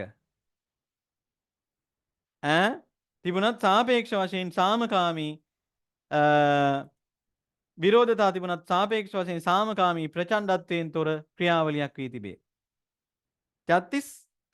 ගාර් සහ උත්තරාබාන්ත් යන ප්‍රාන්ත රාජ්‍ය 2000 වසරේදීත් තේලංගනා ප්‍රාන්ත රාජ්‍ය 2004 වර්ෂයේදීත් නිර්මාණය කළ ලද ඒවා යන්න. ඒ කියන්නේ අලුතින් ප්‍රාන්ත බිහි වෙනවා කියන එකේ තේරුම ප්‍රාදේශීය ස්වාධීනත්වය ඒ කට්ටිය ඉල්ලනවද නැද්ද? ඉල්ලනවා. එතකොට ඒකේ තේරුම ඉන්දියාවට තවදුරටත් ඒකීය විදිහට ඉන්නවට වඩා හොඳයි ඒ දේවල් අන්න හරි. ඒ කියන්නේ ඒ කට්ටියට ස්වාධීන අයිතියක් දුන්නාම ඒ කට්ටිය වෙන් වෙලා යන්නේ නැහැ. සංධීය ඒකකයක් විදිහට ඉන්දියාව තුලම රැඳෙනවද නැද්ද? රැඳෙනවා. ඔව් නොදී හිටියන් පස්සේ ඒ කට්ටිය කඩාගෙන යනවා. ඒකයි. මේ අනුව ප්‍රාන්ත රාජ්‍ය අලුතින් ඇති කිරීමත් පවත්නා ප්‍රාන්ත රාජ්‍ය බෙදීමත් ඒවායේ අභ්‍යන්තර සීමා සංශෝධනය කිරීමත් සමාජයේ ඇතිවන අලුත් තිල්ලීම් වලට ප්‍රතිචාර වශයෙන් නව ප්‍රාන්ත රාජ්‍ය නිර්මාණය කිරීමත් ඉන්දියානු සංධීය ක්‍රමයේ ඇති නම්‍යතාව පෙන්වුම් කරන සාධක වේ. දැන් මේ තේරුම් ගන්න ඕන අපි මොකද්ද කතා කරන්නේ? ඉන්දියානු සංධීය ක්‍රමය මුල් බැස ගන්න බලපාන ලද කාරණා. ඉතින් ඔයාලට පුළුවන් මේ ඔක්කොම නෙවෙයි. මෙන්න මෙතනට ගිහිල්ලා ඉන්දියානු සංධීය ක්‍රමය මුල් බැස ගන්න හේතු කාරණා කියලා අර මුල් චුට්ට විතරක් මෙතනින් අංජලි ලියාගෙන යනවා. ඉන්දියානු සංධීය ක්‍රමය මුල් බැස ගන්න හේතු. නිකං වාක්‍යයක් පළවෙනි එක. පළවෙනි මේ තරුව ගන්නකෝ. ඉන්දියාවේ ප්‍රාන්ත රාජ්‍ය අලුතින් ඇතිවිය. ඒක හේතුවක්. ඊට පස්සේ ඉන්දියානු ෆෙඩරල් ක්‍රමයේ මෑත කාලීන ප්‍රවණතා දේශ බලනයට පෙනෙන්නේ එය ප්‍රාන්ත ආණ්ඩුවලට ස්වායත්ත බලය වැඩිවීමේ විකාශනාත්මක පරිවර්තන ක්‍රියාමාර්ගයක් ඇති කරලා තියෙනවලු. එහෙනම් මේක ලියනවා නම් ලියන්නේ මොකද්ද? ප්‍රාන්ත රාජ්‍යවලට ස්වායත්ත බලය වැඩි වශයෙන් පරිවර්තනය කිරීම නැත්නම් ලබා දීම. ඔන්න ඔහොම තමයි මෙතන ෂෝට් නෝට් එක හදන්නේ. ඊළඟට ඉන්දියානු ආණ්ඩු ක්‍රමේ ෆෙඩරල් ලක්ෂණ ශක්තිමත් වීමට ඒක හේතුවක් වී තිබෙන්නේ දේශපාලන බහුත්වවාදය සහ රාජ්‍යයේ ස්වාධීනත්වය. බහුත්වවාදී කියන්නේ ගොඩාක් තියෙනවා. ඒ කියන්නේ එක දේශපාලන මතයක් නෙවෙයි ඉන්දියාවේ තියෙන්නේ. ඉන්දියා ජනතාවගේ දේශපාලන විඥානයේ ඉන්දියානු දේශපාලන සංස්කෘතියේ ප්‍රබල මූලධර්ම වී ඇති බවට අපට නිරීක්ෂණය කළ හැකියි. බහුත්වවාදය සහ රාජ්‍යයේ සංධීයත්වය. ඉන්දියා ජනතාවගේ දේශපාලන විඥානයේ ඉන්දියානු දේශපාලන සංස්කෘතියේ ප්‍රබල මූලධර්ම වෙලා තියෙනවා. බහුත්වවාදය කියන්නේ හැමෝටම ඉඩක් හම්බෙන්න ඕන කියලා කියන එක. හරිද? ඊට පස්සේ තව මොකද්ද කියන්නේ? රාජ්‍යයේ සංධීයත්වය. ඒ කියන්නේ ඉන්දියාවේ මිනිස්සු විශ්වාස කරනවා අපි තවදුරටත් ඉන්න ඕන කොහොමද? සංධීය ක්‍රමයේ මත පදනම් වෙලා කියලා. ඒක සාම්ප්‍රදායික ඉන්දියානුන්ගේ ඔළුවේ තියෙන මතයක්. තේරෙනවද මං කියන එක? ඉන්දියානු සංස්කෘතියේ තියෙන මතයක්. එතකොට අපි ඕකට කොහොමද අපි දැන් ෂෝට් නෝට් එක හදන්නේ? මෙන්න මෙහෙම. අංජලි ඔය චුට්ටට ෂෝට් නෝට් එක හදන්න මෙහෙම. කොහොමද හදන්නේ? අපි ලියනවා ඔය ටිකට ෂෝට් නෝට් එක හදනවා නම් ඉන්දියාවේ සංධීය ක්‍රමය මුල් බැස ගැනීමට හේතු අන්න කියලා හරි. ලියලා ඊට ඔව්. පස්සේ පොයින්ට් දාලා ලියනවා ඒ ටික. ඔව් ඉන්දියානු සංධීය ක්‍රමය මුල් බැස ගැනීමට ඔව් හේතු. මුල් බැසීමට හේතු කියලා ලියනවා. හරිද? ඊට පස්සේ මේක එක පැත්තක හරි කොහේ හරි තැනක ලියාගෙන අපි අර සම්පූර්ණ කාර්යණයම ලියනවද ළමයි? අර මුළු ඡේදෙම ලියනවද? නෑ. නෑ. අපි ලියනවා බහුත්වවාදය.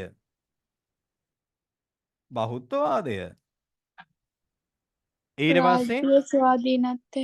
මේ බලන්නකෝ ශ්‍රේෂ්ඨාධිකරණ තීන්දුව. මෑත කාලිනව ශ්‍රේෂ්ඨාධිකරණ තීන්දුව. ඊට පස්සේ තව ලියනවා අර කිව්වත් වගේ ප්‍රාදේශීය මොකද්ද? රාජ්‍ය ස්වාධීනත්වය. ප්‍රාදේශීය ප්‍රාන්ත නැත්නම් ප්‍රාදේශීය ස්වාධීනත්වය කියවත් වරදක් නැහැ. හැබැයි ඉතින් මේක වැඩේ තියෙන්නේ මේවා මෙහෙම ලියාගත්තොත් එහෙම ඔයාට මේක විග්‍රහ, ඒ කියන්නේ කාරණේ මොකද්ද කියන එක ඔයා දන්නවනම් ඒක ලියාගන්න දැනුමක් තියෙන්න ඕන. එතකොට ඔයාට ගැළපෙන එක තමයි ඔයා ලියන්නේ. දැන් මම බහුත්වවාදී කියලා කිව්වම මම දන්නවා. එතකොට ඉන්දියානු සංධී ක්‍රමයේ මුල් බැස ගන්න ප්‍රාදේශීය ස්වාධීනත්වයට ශ්‍රේෂ්ඨාධිකරණයේ දුන් තීන්දුව වැදගත් වුණා කියන එක දන්නවා. හැබැයි ඉතින් අර ඔයාට ඒක තේරෙනවද කියලා මම දන්නේ නැහැ. ඒ නිසා එක එක්කෙනාට ෂෝට් නෝට් තව කෙනෙකුට හදන්න බෑ. කෙනෙක් හදපු ෂෝට් නෝට් එක කනික සමහරවල් තව කෙනෙකුට ගැලපෙන්නේ නැති වෙන්න පුළුවන්. ඒ නිසා ඔයාලට දෙන්න තියෙන උපදේශ තමයි මොකද්ද? අපිට ඕන දාගෙන ඕන විදිහට හදාගන්න. තමන්ට ගැලපෙන ක්‍රමයට ෂෝට් නෝට් එක හදන්න. ඒක ඇවිල්ලා කුරුල්ලෙක් ඇතුලේ ලියනවද? එහෙම නැත්නම් කොටු ගොඩක් ඇතුලේ ලියනවද? එහෙම නැත්නම් ඉරි කෑලි ගොඩක් අස්සේ ලියනවද? කොළ කෑල්ලක ලියලා සාක්කුවේ දා ගන්නවද? ඒ සියල්ලක්ම තමන්ගේ මතය. හරිද? එහෙනම් අපි යන් අපේ වැඩේට. හරිද?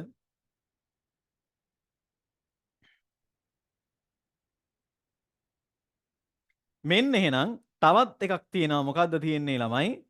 තවත් එකක් තියෙනවා. අපි අර කතා කරපු එක තමයි. ෆෙඩරල් ක්‍රමයේ පදනම. ඔව්. ඒක තමයි අපි අර ඉස්සෙල්ලා කතා කරපු එක. මෙන්න මේක. දැන් අර අපි ඔයාලගේ ටියුට් එකේ මම දැන් ටියුට් එකට කලින් අර මුලින් තොරතුරු ටිකක් දුන්නේ. ඒක තමයි මේක. මේ මෙතන දාලා තියෙන්නේ. නී සම්බන්ධ සම්පදා, මූල්‍ය සම්බන්ධතා, ඒ වගේ ටිකක් තමයි අපි ටිකක් කතා කරන්න හදන්නේ. මම අර දාපේව්වක් තියෙනවා, නැතිව්වක් තියෙනවා. එහෙනම් අපි යන් ඉන්දියානු ෆෙඩරල් ක්‍රමේ පදනම කියන මාතෘකාවට යන්නයි හදන්නේ. ළමයි මතක තියාගන්න මේවා මේ විදිහටම අහනවා. ළමයි විභාගයේට මේවා මේ විදිහටම අහනවා. කෙලින්ම gediya පිටින්ම අහනවා. ඔය රටවල් වලින් තියෙන හොඳේ තමයි ඒක. දැන් කනිෂ්ක සාමාන්‍යයෙන් ප්‍රශ්නයකට උත්තරේ ලියනකොට සමහර ඒවාට දැන් අපි කෝල්බ්රුක් ගැන හිතනකොට අර අපි ළඟ නැති දැනුමත් එක්ක යන උත්තරයක් අපි හදා ගන්න ඕනේ ඒ වෙලාවට. පුරුදු වෙලා ගිය සමාජ භාවිතයක් ලෙස එහෙම ඔව් දැන් කියතිවා. අන්න හරි සමාජ භාවිතයක් කියපුවම හිත ලියන්න තියෙන. දේශපාලන විද්‍යාව සමාජ භාවිතයක්. එතකොට සෝෂල් යූසර්ස් එකක්. එතකොට අපිට හිතන්න වෙනවා අංජලි ඒක. අපිට හිත තමයි උත්තරේ ගොඩනගන්න වෙන්නේ. දෙන්නේ හැබැයි දැන් මේ වගේ එකක් අරන් ගියාම gederimම උත්තරේ වලට අරන් යන්න පුළුවන්. එතකොට එතන ඉඳලා සෙට් කරලා හදාගෙන මහා ලොකු දේවල් කරන්න නෑ. හැබැයි ඉතින් පොඩ්ඩක් ඉතින් දැනුම තියෙන්න ඕන. නමුත් මේකේ තියෙන විශේෂත්වය ඒක ළමයි. එතකොට ඒක ගේම ගහගන්න පුළුවන් ඔයාලට එතන. හරිද? ඒක නිසා තේරුම් අරගෙන ලියන්න. මට කරන්න පුළුවන් දේ තමයි ස්ටඩි පැක් ටික හදලා දීලා වෙලාවට කලින් සිලබස් එක කවර් කරලා දීලා හරිද? ඒ ප්‍රශ්න 2000ක් විතර කරලා දීලා මගේ පැත්තෙන් පුතා ණයකාරයෙක් නොවෙන්න මට කරලා දෙන්න පුළුවන්. සහ මට තව උදව්වක් කරන්න පුළුවන් ඔයාලට මට තියෙන වෙලාවත් එක්ක මෙන්න මේ උදව්වත් මට කරන්න පුළුවන්. එනේ උන් වරෙල්ල නැත්තම් නිකන් දාලා. මොකද්ද?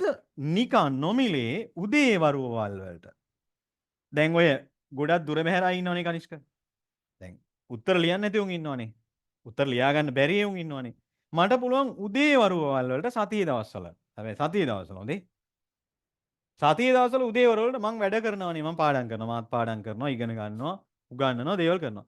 එතකොට මට පුළුවන් ඔයාලට උදව්වක් විදියට නොමිලේ මගේ ළමයි හින්දා ප්‍රශ්න දීලා උත්තර කියලා දෙන්න. ඒ කියන්නේ දැන් ඒක මම කියන්නේ මෙහෙමයි කරන්න ඕනේ කරනවා නම්. ඔයාලට ඕන කියලා හිතුනොත් මම ඒ කියන්නේ ඔයාලත් එක්ක කතා කරලා මේ සිලබස් එක ඉවරුනාම මට පුළුවන් ඔයාලට නොමිලේ මොනවා කරලා දෙන්නද විෂයන් තුනටම අදාළව හෝ පොලිටිකල් වලට අදාළව ඕන විදියකට ඔයාලා කැමති විදියකට හැමදාම උදේ කරමු සර්. කොහොමද දන්නවද? හැමදාම උදේ මම වාඩි වෙන මැෂින් එක ළඟ. හැබැයි හැමෝම කැම් එක ඔන් කරගෙන පන්ති ඉන්නවා වගේ ඉන්නකොට බොරු වැඩ කරන්නේ නැතුව ඉන්න. එහෙම නැත්නම් වැඩක් නැහැනේ. විතර මමත් ඉන්නවා ඔයාලත් එක්ක අර මේ විදිහට මෙතන කැම් එක ඔන් කරගෙන වාඩිලා මාත් වැඩක් කරනවා. ඔයාලට ඕන කෙනෙකුට ප්‍රශ්න අහන්න පුළුවන්. මයික් ඕෆ් කරන්නේ නැහැ. හරි මම මුලින්ම කියලා දෙනවා විනාඩි 5ක් 6ක් අරගෙන පුතේ මේ ප්‍රශ්නෙට උත්තර ලියන්න මෙන්න මෙහෙම මෙන්න මේ සටහන දාගන්න කියලා මම ස්ට්‍රක්චර් එකක් හදලා දෙනවා. ඊට පස්සේ ඔයාලා මොනවද කරන්න ඕන මම වෙලාවක් දෙනවා. ඒකට දැන් අදාළ වෙලාවක් තියෙනවනේ ඒකට. විදිහට අපි උත්තරේ ලියනවා. ඔව් වෙලාවක් දෙනවා. ඒ කියන්නේ මං කියන කනිෂ්ක මේකට විනාඩි 20යි හම්බෙන්නේ. එච්චරයි කියලා මම මගේ වැඩේ කරගන්නවා. ඊට පස්සේ ඔයාලා ටයිමින් තියලා ඉවරලා මෙලා උත්තරේ ලියන්න ඕන. කැමති නම් අපි එක කෙනෙකුගේ උත්තරෙත් බලලා දෙන්නයි කියන්නේ ෂෙයා කරන්න. ඔක්කොම ඇක්සස් හදලා දෙන්න. ඒතර මම හැබැයි ගුරුවරයා නෙවෙයි. මමත් මගේ වැඩක් කරන ගමන් ඉන්නේ. ඒ උදව්වත් මට ඕනනම් කරලා දෙන්න පුළුවන්. කරමුකෝ සර් එහෙම. කරමු. සර් සබ්ජෙක්ට් තුනටම කරමු. කරමු සර්. ඕන දෙයක් ළමයි එහෙම අවුලක් නැහැ. ඔයාලට පේනවද මේ කෝස් එකේ දැන් මුලින් ඔයාලට බැන්නනේ. ඒ බැන්නේ ඒ හැලෙන්නේ උන් හලන්න ඕන. හරි. මෙතන හිටිය එක එක මානසික පිස්සෝ හිටියා මේකේ. මේ ඔයාලේ පන්තිත් හිටියා. ඒ අමුතුවෙන් හිටියා. ඒ උන් හලන්න ඕන. හැමෝම පාස් කරන්න බෑ. සාමාන්‍යයෙන් මං කියන්නේ 100ක් පාස් වුණොත් දැන් මෙතන ළමයි 350ක් විතර ඉන්නවා. ඒ කියන්නේ උන් එනෙමයි උන්. උන් පාස් කරන්න ඕන. දැන් එතකොට මේ දැම්මට මගේ කියලා තමයි දැනෙන්නේ ඔයාලා. ඒ කියන්නේ මේ මගේ උන්. හරි. එතකොට මේ මට කරන්න පුළුවන් හැම මගුලම කරලා දෙනවා. ඔය පාස් වෙන්න බැන්න වැඩක් නැහැ පුතා. ඔයාලා නිකමට බලන්න ඕන වෙන පන්ති වල යන්නේ උන් එක්ක කම්පෙයාර් කරලා අහලා බලන්න ඕන. මේ උඹලා මේ කොහොමද දන්නේ නැහැ නේ මං එහෙම සර් මේ වැඩේ කරලා දන්නේ නැහැ නේ. ඔයා කියනවා බලන්නකෝ. හරි. ඔව් සර් මම දැන් ඇහුවා පොලිටිකල් වෙන ක්ලාස් යන ළමයෙක්ගෙන් ඊට පස්සේ එයා මගෙන් එහෙම 78 කරාද රටවල් කරාද විවස්ථා කරාද එයාලට එකක්වත් කරලා නැහැ ඕනම ටික පොඩ්ඩක් පුළුවන් නම් කියලා දෙනවද කියලා ඇහුවා. කළානේ. මෙච්චරයි මගේ අනිත් දේවල් ගැන මම ඔයාලට කවදාවත් කියලා නැහැ. ඒ කියන්නේ මම ලෝකේ ඉන්න හොඳම සාර්ථක එකා නෙවෙයි. හැබැයි මේ කෝස් එක මම තමයි ලංකාවේ හොඳම කරන්නේ. බය නැතුව ඒක කියනවා. වැඩිපුරම පාස් වෙන්නේ මගෙන්. ළමයි වැඩිපුර ඇති සමහරලාට මුක්කුන්ට හරි ගේම් ගහලා ළමයි අරන් ඇති. පාස් වෙන්නේ මගෙන් වැඩි. මං අනිත් ඒවා හොයන්නේ නැහැ. දැන් ඔයාලා අවුරුද්දක් විතර හිටියේ මගෙත් එක්ක. ඔය දවසක් දෙයක් කරේ මොනවා හරි හේතුවකට යමක් කියව මිසක්කා අනිත් ඒවා පටන් ගන්නෙත් මට බැනලා. මගේ නෝට් එක උගන්න ගම මට බැනලා පටන් ගන්න. ඉවර කරන්නෙත් මට බැනලා. හරි. එක ගුරුවරයෙක් ඉන්නවා. හරි. ළමයි යාන්ත්‍රීකරණය කරනවා. විභාග පාස් කරන එක නෙවෙයි ජීවිතේ. එහෙම බැලලා තමයි පටන් ගන්නෙ. හරි. එහෙම. ඉවර කරන්නෙත් බැනලා. ඒ උන්ගේ මාරාකල් තියෙන්නේ. ඒ හැටි එක එකයි. රුපියල් 6000ක් ගන්නවා විෂයන් තුනට 2000 ගානේ. අරගෙන මගේ නෝට් එකක් කොහෙන් හරි දීලා අර මෙතන මේ අශීන්ද්‍ර කියලා ළමෙක් ඉන්නවා. ඒ ළමයා මට කියනවා සර්ගේ වචන ටිකම මේ සර්ගෙත් තියෙනවා කියලා. බලනකොට මම මගේ නෝට් එක කොපි කළා. හරි. මාර දේවල් තියෙන්නේ. මේ ව්‍යාපාරයක් වගේ එක. මගේ මේක විනෝදාංශේ. සල්ලි ටිකක් හම්බෙනවා. මේ කනිෂ්ක මගේ විනෝදාංශ. විනෝදාංශ මිනිස්සු ආතල්ලකේ කරනවනේ. මගේ රස්සාව නෙමෙයි මේක. මේක මගේ රස්සාව නෙවෙයි. මේක විනෝදාංශේ. විනෝදාංශ මිනිස්සු ආතල්ලකේ කරනවද නැද්ද? කරනවා. රස්සාවල් තමයි මිනිස්සු ආසාවෙන් කරන්නේ නැත්තේ. මේක මගේ විනෝදාංශේ. මම තව අවුරුදු 2-3ක් කරනවා. එනේ පුළුවන් විදිහට හොඳටම කරනවා. ඒ කියන්නේ මගේ ගුණාත්මක භාවය අඩුයි කියලා හිතන කනිෂ්ක මම නවත්තනවා. ඒ කියන්නේ මට මේ කැපවීම කරන්න බැරි නම් ඒ විෂයන් 3ක් කරන්න බැල මම එකක් කරනවා එක්කෝ. හරි. ඒවම කරන්න ඕම දෙයක් කරනවා. හරි. ඒ හින්දා මේ මගේ ළඟට එන අයගෙන් ඔයාලා විශ්වාස කරනවද? දැන් ඔයාලා ඉස්සරහට දැනගන්න 98ක් විතර පාස් වෙනවා. සාමාන්‍ය 98ක් විතර පාස් වෙනවා. 97ක් කියන්නේ 95ක් කියන්නකෝ. 98ක් සාමාන්‍ය පාස් වෙනවා. දෙන්නෙක් ඉන්නවා. පෙරලෙනේ. දෙන්නෙක් තුන් දෙනෙක් ඉන්නවා. ඕකුන් ඉතින් හදන්න බෑ. හරි. ඒ හින්දා අපි වැඩේ මේ අන්තිම මාස දෙක තමයි පට්ටෙට අදින්න ඕනේ. හරි. ඒක නිසා මේ නම් අපි සතිය දවස්වල මට පුළුවන් දවස්වල මම දාන්නම්. හරි. පන්තියක් නෙවෙයි. හැමෝම කැමරා ඔන් කරගෙන මේ සුඩ වාඩි වෙලා ෆෝන් එක පැත්තකින් තියලා හෑන්ඩ් බ්‍රේක් හරි ගහගෙන අර 2025 ළමයි වගේ අපි එකතු වෙලා ලියමු ප්‍රශ්න. දන්නේ නැති දේවල් මයික් ඔන් කර කර අහන්න. මයික් ඔන් කර කර දන්නේ නැති දේවල් අහන්න. මේ මං කියලා දෙන්නම්. එකපාරයි කියලා දෙන්නේ. හොඳට අහගෙන ඉඳලා උත්තරේ ස්ට්‍රක්චර් එක ලියලා මේ මම වැඩක් කරන ගමන් ඔයාලත් වැඩක් කරන්න. එතකොට මගේ වැඩෙත් වෙනවා, ඔයාලගේ වැඩෙත් වෙනවා. මම උදේට පාඩම් කරනවා ගොඩක් දවස්වල මට පන්ති නැති දවස්වල. ඒ පාඩම් කරන ගමන් මම ඔයාලට ඒක කරලා දෙන්නම්. ඉස්සෙල්ලාම ප්‍රශ්න කියනවා, උත්තරේ ලියන විදිය කියලා දෙනවා. ආකෘතිය දෙනවා ඩොට් ඩොට් දාලා ඔයාලා ලියන්න. එහෙම කරමු. ඒක කවද්ද දන්නවද පටන් ගන්නෙ? පටන් ගන්නේ ළමයි මේ 23න් පස්සේ. දැන් 20 පොලිටිකල් සිලබස් එක ඉවර වෙනවනේ. 23 පේපර් ක්ලාස් එක පටන් ගන්නවනේ. පේපර් ක්ලාස් එක පටන් ගත්තාම ඒට සාපේක්ෂව උදේවරු වල අර එක කරගෙන යන්න. පුළුවන් දවස්වල. සෙනසුරාදිරිද බෑ. තද දවස්වල විතරයි. සෙනසුරාදිරිද අල්ලන්න තමයි හිතන්නවත්. හරි ගොඩ පන්ති තියෙනවා. ඒක නිසා මේ වීකෙන්ඩ් එකේ විතරයි. මේ වීක් ඩේස් වල විතරයි. මම ඒ ගැන ගෲප් එකට මැසේජ් එකකුත් දාන්න කැමති අය එන්න. මේ පිටේ උන් ආවත් කමක් නැහැ ළමයි. ඒ කියන්නේ උන්ටත් එහෙම ඕනේ ආවට කමක් නැහැ. ඒත් කමක් නැහැ. ඉතින් වැඩේ තියෙන ඕකුන් අර ආතල් ගන්න ගියොත් අමාරුයි. ඒකයි වැඩේ. ඒ කියන්නේ ඒතකොට අපිටත් වැඩක් කරගන්න බෑනේ. පාඩුවේ ඇවිල්ලා වැඩේ කරන්න නම් අවුලක් නැහැ. ඔව් පාඩුවේ ඇවිල්ලා වැඩේ කරගෙන යනවා නම් කමක් නැහැ. වැඩේ තියෙන කනිෂ්ක. දැන් ඔයාලා මේ තියරි ටික දැනගත්තට ඌ තියරි ටික දන්නේ නැහනේ. පොලිටිකල් වල වගේ එක තියරි නැතුව ලියන්න බෑනේ. මේකටම අහන්න ඕනේ වැඩේ බලන්න. ඔව්. ඒකනේ අවුල. ඒතර ඌ අපිට වද දෙනවනේ. අපි අපේ පන්ති ළමයින්ට විතරක් දාමු. ඒක තමයි හොඳ. ඔව් නේස. ඔව් ඒක තමයි හොඳ. නැත්තම් ආය ළමයි මයික් ඕෆ් කර කර මාර ගේමක් දෙන්න නෝ ඕකුන් දන්නවනේ ආය සංස්කෘතියක් හදන්න බෑ උතන. ඒ හින්දා ඒක හරියන්නේ නැහැ. අපි කරගෙන යන් ළමයි අපිට කවුරුත් අවශ්‍ය නැහැ නේ. හරි. එහෙනම් අපි යන් ඉන්දියානු පෙරල් ක්‍රමේ පදනම ගැන කතා කරන්න. මෙන්න තියෙන ළමයි ඉන්දියානු පෙඩරල් ක්‍රමයේ පදනම බලන්න. ඉන්දියානු පෙඩරල් ක්‍රමයේ පදනම පහත සඳහන් ලක්ෂණ යටතේ සාකච්ඡා කළ හැකිය. බලන්න පුතේ. ශක්තිමත් මධ්‍යම ආණ්ඩුවක් තියෙනවා. දැන් මම ඔයාලට ඉස්සෙල්ලත් කිව්වා මම උගන්වනකොට ඇමරිකාවේ ශක්තිමත් ප්‍රාන්ත. දැන් තමයි මේ මධ්‍යම ආණ්ඩුව ශක්තිමත් වීගෙන ඉන්නේ. මම මතක තියාගන්න. ඉන්දියාවේ ශක්තිමත් ළමයි මොකද්ද? ඉන්දියාවේ ශක්තිමත් මොකද්ද? මධ්‍යම ආණ්ඩුව. මධ්‍යම ආණ්ඩුව.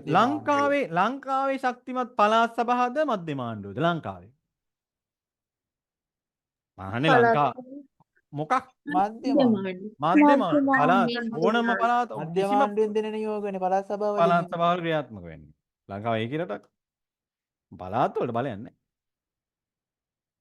හරි. එහෙනම් ඉන්දියානු රාජ්‍යයේ පැවති භෞමික පෘතුල බව ඒකීය රාජ්‍යයකින් කළ නොහැකි. ඒ කියන්නේ පෘතුල බව කියන ළමයි විශාල බව. ඉන්දියාව ගත්තාම අපි කියනවා අපි වගේ 80 ගුණයයි 60 ගුණයයි කියනවනේ. එබැවින් හොඳම විසඳුම වූයේ ෆෙඩරල් ක්‍රමයයි. අන්න. ඒ කියන්නේ පෘතුල බව කියන්නේ විශාල බවින්ද හොඳම එක තමයි ෆෙඩරල් ක්‍රම. ෆෙඩරල් ක්‍රමය කියන එක නිතරම තේරුම් ගන්න සංධීය ක්‍රමයට සර් පාවිච්චි කරන වචනේ ෆෙඩරල් කියන එක. එහෙත් එයට ශක්තිමත් මධ්‍යම ආණ්ඩුවක් ඇති කර ගැනීමට හේතු තිබිනි. ඒ කියන්නේ සාමාන්‍යයෙන් ෆෙඩරල් ක්‍රමයක නම් මධ්‍යම ආණ්ඩුව ඕනට වඩා බලවත් වෙන්න බෑ. ඒ වුණාට ඒ කට්ටියට තිබුණලු හේතු කීපයක් මධ්‍යම ආණ්ඩුව සංධීය ක්‍රමයක් කරතේ වුණත් මධ්‍යම ආණ්ඩුව හයිය කරගන්න. එක ශක්තිමත් මධ්‍යම රාජ්‍යයක අවශ්‍යතාවය පිළිබඳ ජාත්‍යන්තර අත්දැකීම්. ඇමරිකාව, කැනඩාව, ඕස්ට්‍රේලියාව ඔය වගේ. ඉන්දියාව හා පාකිස්තානයේ වෙන් වෙද්දී ඇති වූ කටුක අත්දැකීම් නිසා ඉන්දියාව යලි දේශපාලන වශයෙන් කැඩීයයි කියලා බයක් ඇති වුණාලු. ඔය අන්තිමටම වෙන්ලා ගියේ පාකිස්තානයේනේ. එතකොට ආයිසරයක් අර අසාර්ථක මධ්‍යම ආණ්ඩුවක් හින්දා තවත් කොටසක් අඩන් යයි කියලා ඉන්දියාවට බය හිතුණලු. නිසා ඉන්න හැමෝම තියාගන්න මධ්‍යම ආණ්ඩුව ශක්තිමත් කළා. පාකිස්තානයේ සතුරු ආකල්ප නිසා මතු රාජ්‍ය ආරක්ෂාව පිළිබඳ බලවත් සැලකිලි. කියන්නේ මධ්‍යම ආණ්ඩුවට ලොකු බලයක් තියෙන්න ඕන මේ ඒ වගේ එන සතුරු වදුරු වලින් බේරෙන්න නම්. සමස්ත ඉන්දියාව එක්සත් කළ පාලක පක්ෂයක් පැවතීම. ඉන්දිය කොංග්‍රසය ඔය සෝනියා ගාන්ධිලා වගේ ගොඩාක් කාලෙට කලින් හිටියා. බ්‍රිතාන්‍ය පාලන යුගයේදී ඇති කරගෙන තිබූ මධ්‍යගත පාලන තන්ත්‍රය හා ව්‍යුහය දිගින් දිගටම පැවතීම. ඉතින් මේක තහින්ද තමයි සංධීය ක්‍රමයක් යටතේ වුණත් මධ්‍යම ආණ්ඩුව මොකක් කරගත්තේද ළමයි බලවත් කරගත්තා. බලවත් උනේ. ඔව්. ඓතිහාසිකව ගත් කල යටත් විජිත යුගයේ තුල බ්‍රිතාන්‍යයන් ඉන්දියාව පාලනය කරේ ඒකීය රාජ්‍යයක් කරන්නාසේ. ඔන්න පුතේ වැඩේ. අපේ රටත් එහෙම තමයි. ඉන්දියාව දැන් සංධිය වුණාට ඒ කාලේ කට්ටිය මේව කළේ ඒකීය රටක් විදියට. 1935 ආණ්ඩුක්‍රම ප්‍රතිසංස්කරණයෙන් පෙඩරල් හුරුවක් දීමට උත්සාහ කළත් දෙවන ලෝක යුද්ධය නිසා ඒ බොහෝ දුරට ඒකීය ශක්තිමත් මධ්‍යම ආණ්ඩුවක් ලෙසින් දිගින් දිගටම තිබුණලු ඉන්දියාව. තවද ස්වාධීන රාජ්‍ය වශයෙන් පැවති කුමාර රාජ්‍ය ඉන්දියාව සමග සම්බන්ධ කිරීමද ඒ කාල සිදු විය. මේක නම් වැදගත් කාරණයක් නෙවෙයි. නමුත් ඔළුවේ තියාගන්න. ඉන්දියාවේ මධ්‍යම ආණ්ඩුවේ ශක්තිමත් භාවය රඳා පවතින්නේ ඒට හිමි ව්‍යවස්ථාදායක හා මූල්‍ය බලයත් හදිසි අවස්ථා බලයත් සමහර අවස්ථාවල ප්‍රාන්ත ආණ්ඩු සඳහා නීති පැනවීමට හා ඒවා පාලනය කිරීමට මධ්‍යම ආණ්ඩුවට තියෙන නෛතික හැකියාවත් මත. ඒවා කියන්නේ පුදුම වෙයි. ඉන්දියාව සංධීය ක්‍රමයක් වුණාට ඇමරිකාවේ වගේ නෙවෙයි ඉන්දියාවට පුළුවන් ළමයි මොනා කරන්නද? ඉන්දියාවට පුළුවන් ළමයි ප්‍රාන්ත සඳහා අවශ්‍ය නම් මොනවා කරන්නද?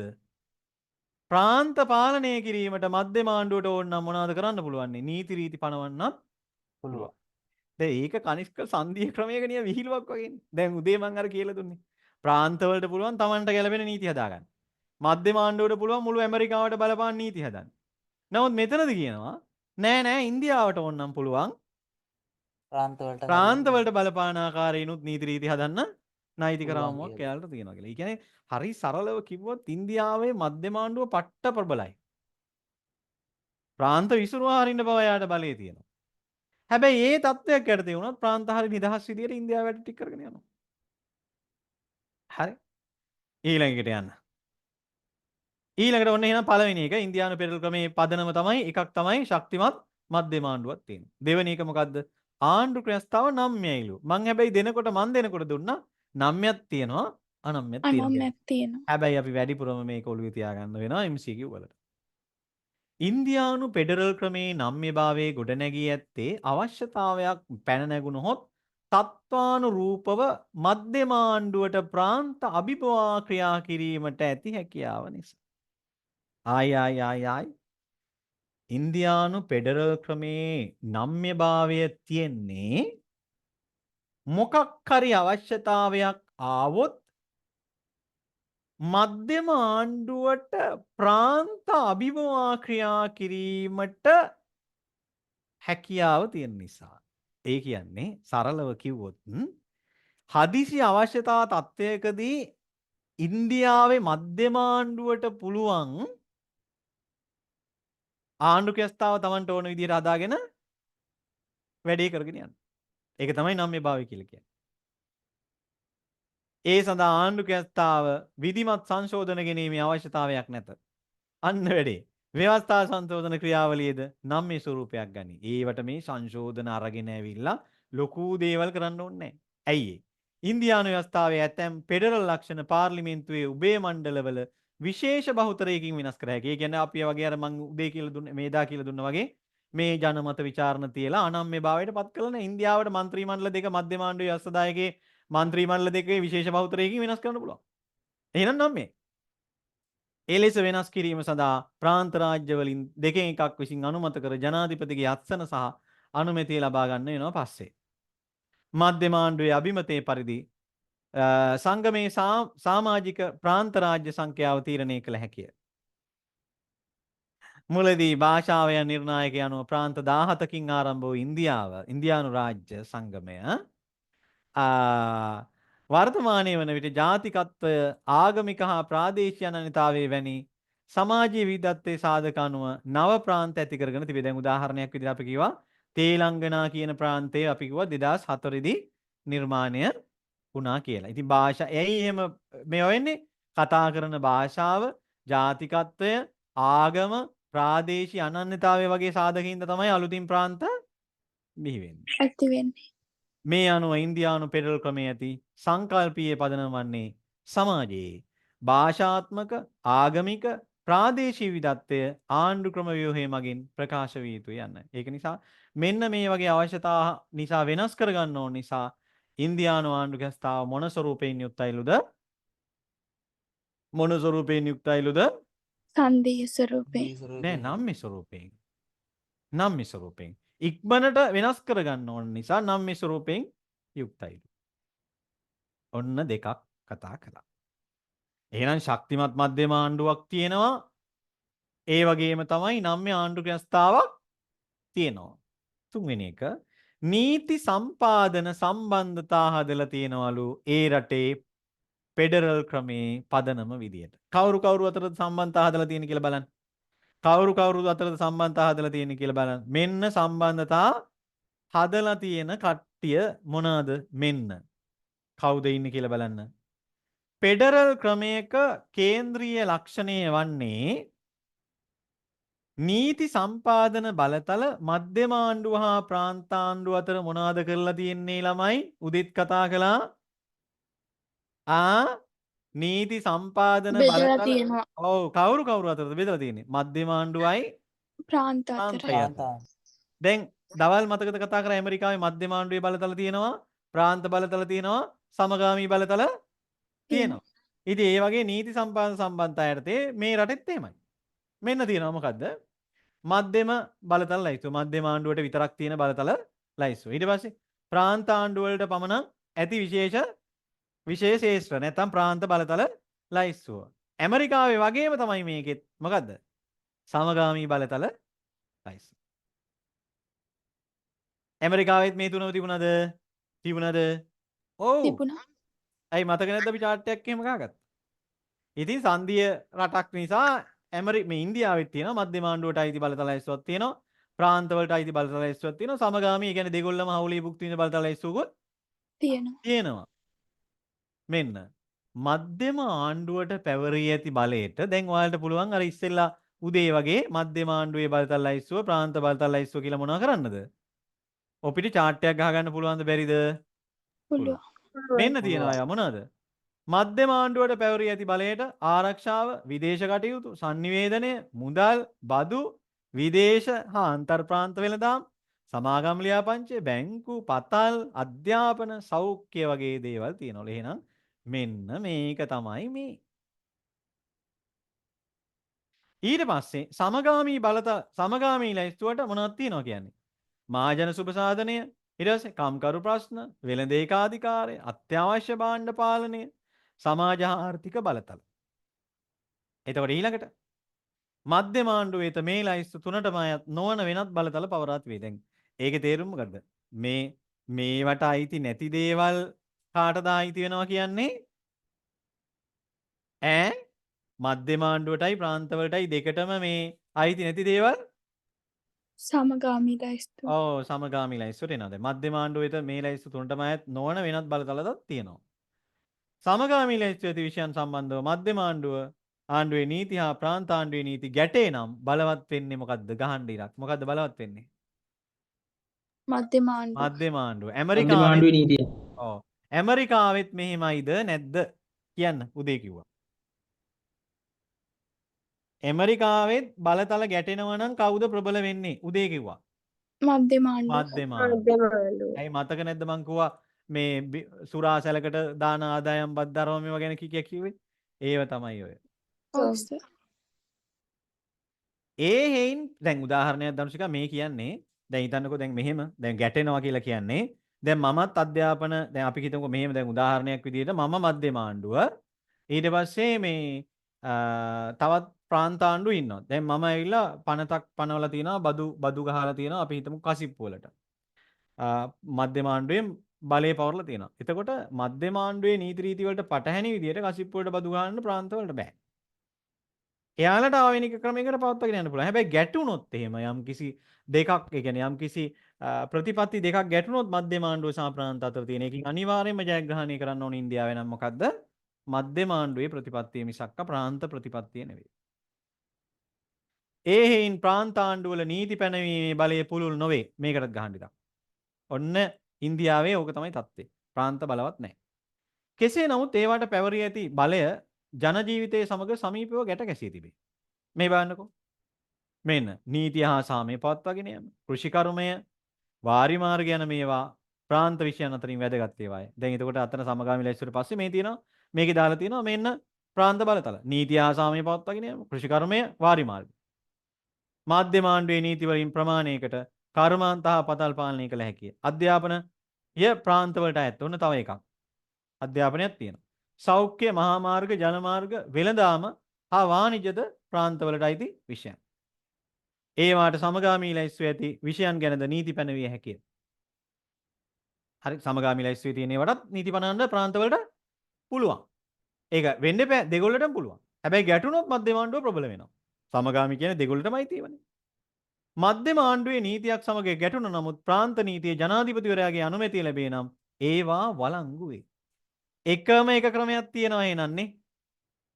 ප්‍රාන්තයි මධ්‍යම ආණ්ඩුවයි ගැටුණොත් එහෙනම් මොකද වෙන්නේ? ප්‍රාන්තේ නීතිය අහෝසි වෙනවා. හැබැයි ජනාධිපතිවරයාගේ විශේෂ අනුමැතියක් ඒ ප්‍රාන්ත නීතියට හම්බ වුණොත් එහෙම ඒකේ ප්‍රාන්තීය ක්‍රියාත්මක කරන්න පුළුවන්ද? පුළුවන්. පුළුවන්. හැබැයි අදාළ ප්‍රාන්තයේ විතරයි ඒක අංජලි ක්‍රියාත්මක කරන්න පුළුවන්කම තියෙන්නේ. ඒ කියන්නේ ජනාධිපතිවරයා ඒකට විශේෂ අනුමැතිය දුන්නොත් එහෙම ඒක මුළු රටටම අදාළ වෙන්නේ නැහැ. ඒක අදාළ වෙන්නේ කොහෙටද? අදාළ ප්‍රාන්තයට විතරයි. සාමාන්‍යයෙන් ෆෙඩරල් රාජ්‍යයකදී මධ්‍යම ආණ්ඩුව හා ප්‍රාන්ත අතර සිදුවන බලතල බෙදීම අනම්‍ය වේ. ඒකකයට ඒවා අතර තුල්‍යතාවයට හානි කළ නොහැකිය. ඒ කියන්නේ සාමාන්‍යයෙන් සංධි ඒකක වලට බලය බෙදනකොට ඒ කියන්නේ අපි හිතමුකෝ ඉන්දියාවේ A කියන ප්‍රාන්තය සහ B කියන ප්‍රාන්තය අතර බලතල තුලනයක් නැති වෙන්න පුළුවන්. A එකට වැඩි වෙන්න පුළුවන් B එකට අඩු වෙන්න පුළුවන් බලතල බෙදනකොට. හැබැයි එහෙමයි කියලා එකක් වැදගත් අනිත් එක වැදගත් නැහැ කියන්න බෑ. හැම ප්‍රාන්තයක් කියන ප්‍රාන්ත 29ම එක සමාන වැදගත්. ව්‍යවස්ථා සංශෝධන ක්‍රියාපටිපාතයේද අනම්‍ය වේ. මෙන්න ඉන්දියානු ආණ්ඩුක ස්ථාවයේ ඇති ඒට ආවේනික විධිවිධාන කීපයක් නිසා ඒට එක්තරා නම්‍යතාවයක් හිමි වී තිබේ. අප දැනටමත් සාකච්ඡා කර ඇති දිගු සමගාමී ලැයිස්තුවෙන් මධ්‍යම රජය හා ප්‍රාන්ත අතර සම්බන්ධතාවයන්ට එක්තරා නම්‍යතාවයක් තිබේ. මෙතින් ජනාධිපතිවරයා අනුමැතිය දෙන්නේ නම් ප්‍රාන්ත නීති මධ්‍යම නීති සමග ගැටුණත් සක්‍රිය වේ. පොඩි නම්‍ය බවක් තියෙනවනේ. සාමාන්‍ය සංධීය රටකට සාපේක්ෂව පොඩි නම්‍යතාවයක් තියෙනව නේද? අන්න ඒක තමයි. ඒක තමයි මේ කිව්වේ. හරි. ඊළඟට යන්න. අවස්ථා බලතලයට මධ්‍යම රජයේ ප්‍රාන්ත විශේෂලා මෙන්න පුතේ ගහන්න. කනිෂ්ක හදිසි අවශ්‍යතා කියන පදනම මත මධ්‍යම ආණ්ඩුවට පුළුවන් ඕනෑම ප්‍රාන්තයකට බලපාන විදිහට නීති රීති හදන්න. සම්පාදනය කරන්න. මෙයා මතක තියාගන්න. රාජ්‍ය සභා කවුන්සිලේ ඒ කියලා කියන්නේ අපි කිව්වේ මේ රාජ්‍ය සභාව ලෝක සභාව කියන්නේ රාජ්‍ය සභාව කියන්නේ උත්තර මන්ත්‍රී මණ්ඩලය. රාජ්‍ය සභාව අපි කිව්වේ ලෝක සභාව රාජ්‍ය සභාව ඒ කියන්නේ රාජ්‍ය සභා කවුන්සිල කියන්නේ ඒකට. සමස්ත සභාවේ සමාජිකයන් 3න් 2ක් සම්මත කරන්නේ නම් ප්‍රාන්තවලට පවරා දී ඇති විෂයන් සම්බන්ධයෙන් එක් අවුරුද්දකට බලපැවැත්වෙන පරිදි නීති සම්මත කළ හැකිය. මොකද්ද? හදිසි අවශ්‍යතා කියන අර මූල්‍ය හදිසි අවස්ථා ප්‍රාන්ත හදිසි අවශ්‍යතා ප්‍රාන්ත හදිසි අවස්ථා ඒවා තමයි ඕවා. ඒවා සන්නද්ධ හදිසි අවස්ථාවක් වෙන්න පුළුවන්. ඒවා. හරි ඔන්න එහෙනම් අපි ගියා එතෙන්ට. එහෙනම් මොකද්ද කියන්නේ? මෙන්න මේ වාක්‍ය මතක තියාගන්න ඕන. මෙන්න මේ වාක්‍ය මතක තියාගන්න ඕන. මොකද්ද? මධ්‍යම රජයට ප්‍රාන්ත විශේෂලා නීති පලවන්න පුළුවන්. කොහොමද පනවන්නේ? රාජ්‍ය සභාවේ කොච්චර ප්‍රමාණයක් අනුමත කරන්න ඕනද? සමාජිකයන් 3න් 2ක් සම්මත කරනවා නම් ප්‍රාන්ත ලයිස්තුවකට අදාළ විෂයක් සම්බන්ධයෙන් අවුරුද්දකට බලපැවැත්වෙන පරිදි නීතියක් හදන්න කාටද පුළුවන්නේ? මධ්‍යම ආණ්ඩුවට අනේ. තේරෙන්නේ නැද්ද? තේලංගනා කියන ප්‍රාන්තෙට අපි හදනවා මේ නීතියක්. එතකොට ඒ කියන්නේ ඒකට අනිවාර්යයෙන්ම රාජ්‍ය සභා මේ ලෝක සභා රාජ්‍ය සභාවේ 3න් 2 අනුමැතිය දෙන්න ඕන. එතකොට අවුරුද්දකට බලපාන විදියට නීතියක් හදන්න පුළුවන්. කාටද පුළුවන්නේ? මධ්‍යම ආණ්ඩුවට පුළුවන්. ඒක මාර දෙයක් ඉතින්. ඒ සංධිය අර්ධ සංධිය ක්‍රමයක් වුණත් ඒකීය ලක්ෂණ මෙවුවා. දැන් ලංකාවේ ඕනම පළාතකට බලපාන විදියට නීතියක් හදන්න මධ්‍යම ආණ්ඩුවට පුළුවන්. ඉතින් මේවා ඒකීය ලක්ෂණ. ඉන්දියාව ඒකයි අර්ධ සංධිය කියන්නේ. යෝජනා සම්මතයක් මගින් වර්ෂයක් පාසා ඒවායේ නීත්‍යානුකූලභාවය දික් කරගත හැකිය. 1950 දී පැන වූ භාණ්ඩ සැපයීම හා මිලපිලිල පනත එවන්නේ කි. ඔන්න උදාහරණයකුත් තියෙනවා. පුතේ මෙව්වා අහනවාමයි. මේදී සටහන් කරගත යුතු කරුණ නම් වෙනත් සංධීය රාජ්‍යවල මෙන් ප්‍රාන්ත රාජ්‍යවලට උත්තර මන්ත්‍රී මණ්ඩලයේ සමාන නියෝජනයක් නොලැබෙන බව. ඒ කියන්නේ ළමයි අසමාන නියෝජනයක් හම්බෙන්නේ. ඒ කියන්නේ අපි කියන්නේ පංජාබ් ප්‍රාන්තයෙන් 5යි නම් සමහර වෙලාවට වොෂින්ටන් වලින් 10 මේ මොකද්ද මේ දිල්ලියෙන් 10යි වෙන්න පුළුවන්. හරිද? ඔය වගේ එක එක තේලංගනා වලින් 3යි වෙන්න පුළුවන්. ඒ වගේ එක එක ප්‍රාන්ත වලින් ඉන්දියාවේ තියෙන ප්‍රාන්ත වලින් රාජ්‍ය සභාවට පත් වෙන්නේ. මේ රාජ්‍ය සභාව කියලා කියන්නේ ව්‍යවස්ථාදායකයේ දීතිකය. ලොක් සභාව රාජ්‍ය සභාව. ඒ රාජ්‍ය සභාවේ ඉන්නේ සංධීය ඒකකවල ප්‍රාන්ත ඒකකවල කට්ටිය. එතකොට ඒකදී පත් වෙන ප්‍රමාණය හැම එකටම සමාන නැහැ. දැන් ප්‍රාන්ත 29න්ම පත් වෙන්නේ එකම ගාන නෙවෙයි. එතකොට මේ ඒක තමයි මේ කියන්නේ. දැන් මෙන්න මේක තමයි අපි ඔය කතා කළේ ඔය. හරි. එතකොට එක එක දැන් මෙතන ඔයාලට පේනවනේ මෙතන 250ක් ඉන්නවා. මේ ප්‍රාන්ත වලින් පත් වෙන කට්ටිය රාජ්‍ය සභාවේ ඉන්නේ. එතකොට මේ 250 හරියටම 29න් බෙදන්නේ නැහැ. අසමානයි පත් වෙන ප්‍රමාණය.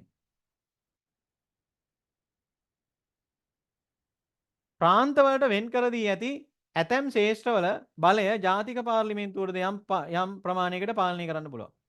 ප්‍රාන්තයක් විසින් දේපල අත්කර ගැනීමේදී හෝ නැවත දීමේදී ඒවා වළංගු වීම නම් ජනාධිපතිවරයාගේ කැමැත්ත අවශ්‍ය වේ. ගාන්ධිරා. මේ මගින් දේපල අත්පත් කර ගැනීම ඒවාට ප්‍රතිදාන ලබා දීම සහතික කිරීමට මධ්‍යම ආණ්ඩුවට හැකියාව ලැබී තිබේ. ඉඩම් පිළිබඳ නීති පැනවීමේ මූලික අයිතීන් වලින් නිදහස් කර තිබෙන නමුත් ප්‍රාන්ත ආණ්ඩුවල ඒ සම්බන්ධයෙන් නීති පනවද්දී ජනාධිපතිගේ කැමැත්ත ලබා ගත යුතුය. ප්‍රාන්ත ආණ්ඩුකරුවෙකුට ප්‍රාන්ත විසින් පනවන ලබන නීති ජනාධිපතිවරයාගේ අනුමැතියට යොමු කරලා සම්මත කරගන්න පුළුවන්ලු. මේවා ඇවිල්ලා ඉන්දියානු සංධීය ක්‍රමයේ තුල තියෙන පදනම් සාධක. ඒ කියන්නේ සමහර වෙලාවට මේවා වෙනත් සංධීය රටවල් වල දකින්න හම්බෙන්නේ නැහැ. ඒක තමයි මේ කිව්වේ. එහෙනම් මෙන්න පදනම් මූලධර්ම ඉන්දියානු ෆෙඩරල් ක්‍රමයේ පදනම් මූලධර්ම යාලට ආවේනික දේවල් තුනක් කතා කරා. එක ශක්තිමත් මධ්‍යම ආණ්ඩුවක් තියෙනවා. සාමාන්‍ය වෙනත් රටවල් වල ෆෙඩරල් ක්‍රමයේ යටතේ මධ්‍යම ආණ්ඩුව ශක්තිමත් නැහැ. දෙවැනි එක නම්මේ භාවයේ සාමාන්‍ය සංධීය රටවල් වල තියෙන්නේ ආණ්ඩුක ස්ථාව පවා නම්මයි නෙවෙයි අනම්මයි. එහෙම නැති වුණොත් උන් ජබුන් ගහනවා උන්ට ඕන විදිහට. ප්‍රාන්තයකක ජබුන් ගහනවා මධ්‍යම ආණ්ඩුවක් ජබුන් ගහනවා. නමුත් ඉන්දියාවේ තියෙන විශේෂත්වය තමයි ඒ රට සංධීය ක්‍රමයක් වුණාට ව්‍යවස්ථාවේ තියෙන්නේ නම්මේ ස්වභාවයක්.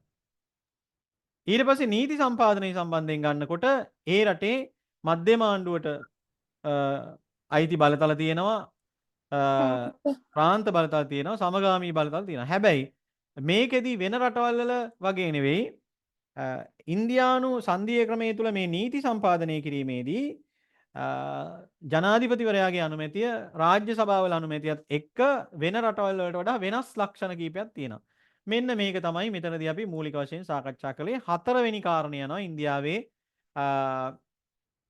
මේ පෙඩරල් ක්‍රමයේ පදනම පිළිබඳව තියෙන හතරවෙනි කාරණයට අපි යනවා. මේ පෙඩරල් ක්‍රමයේ මූල්‍ය සම්බන්ධතා.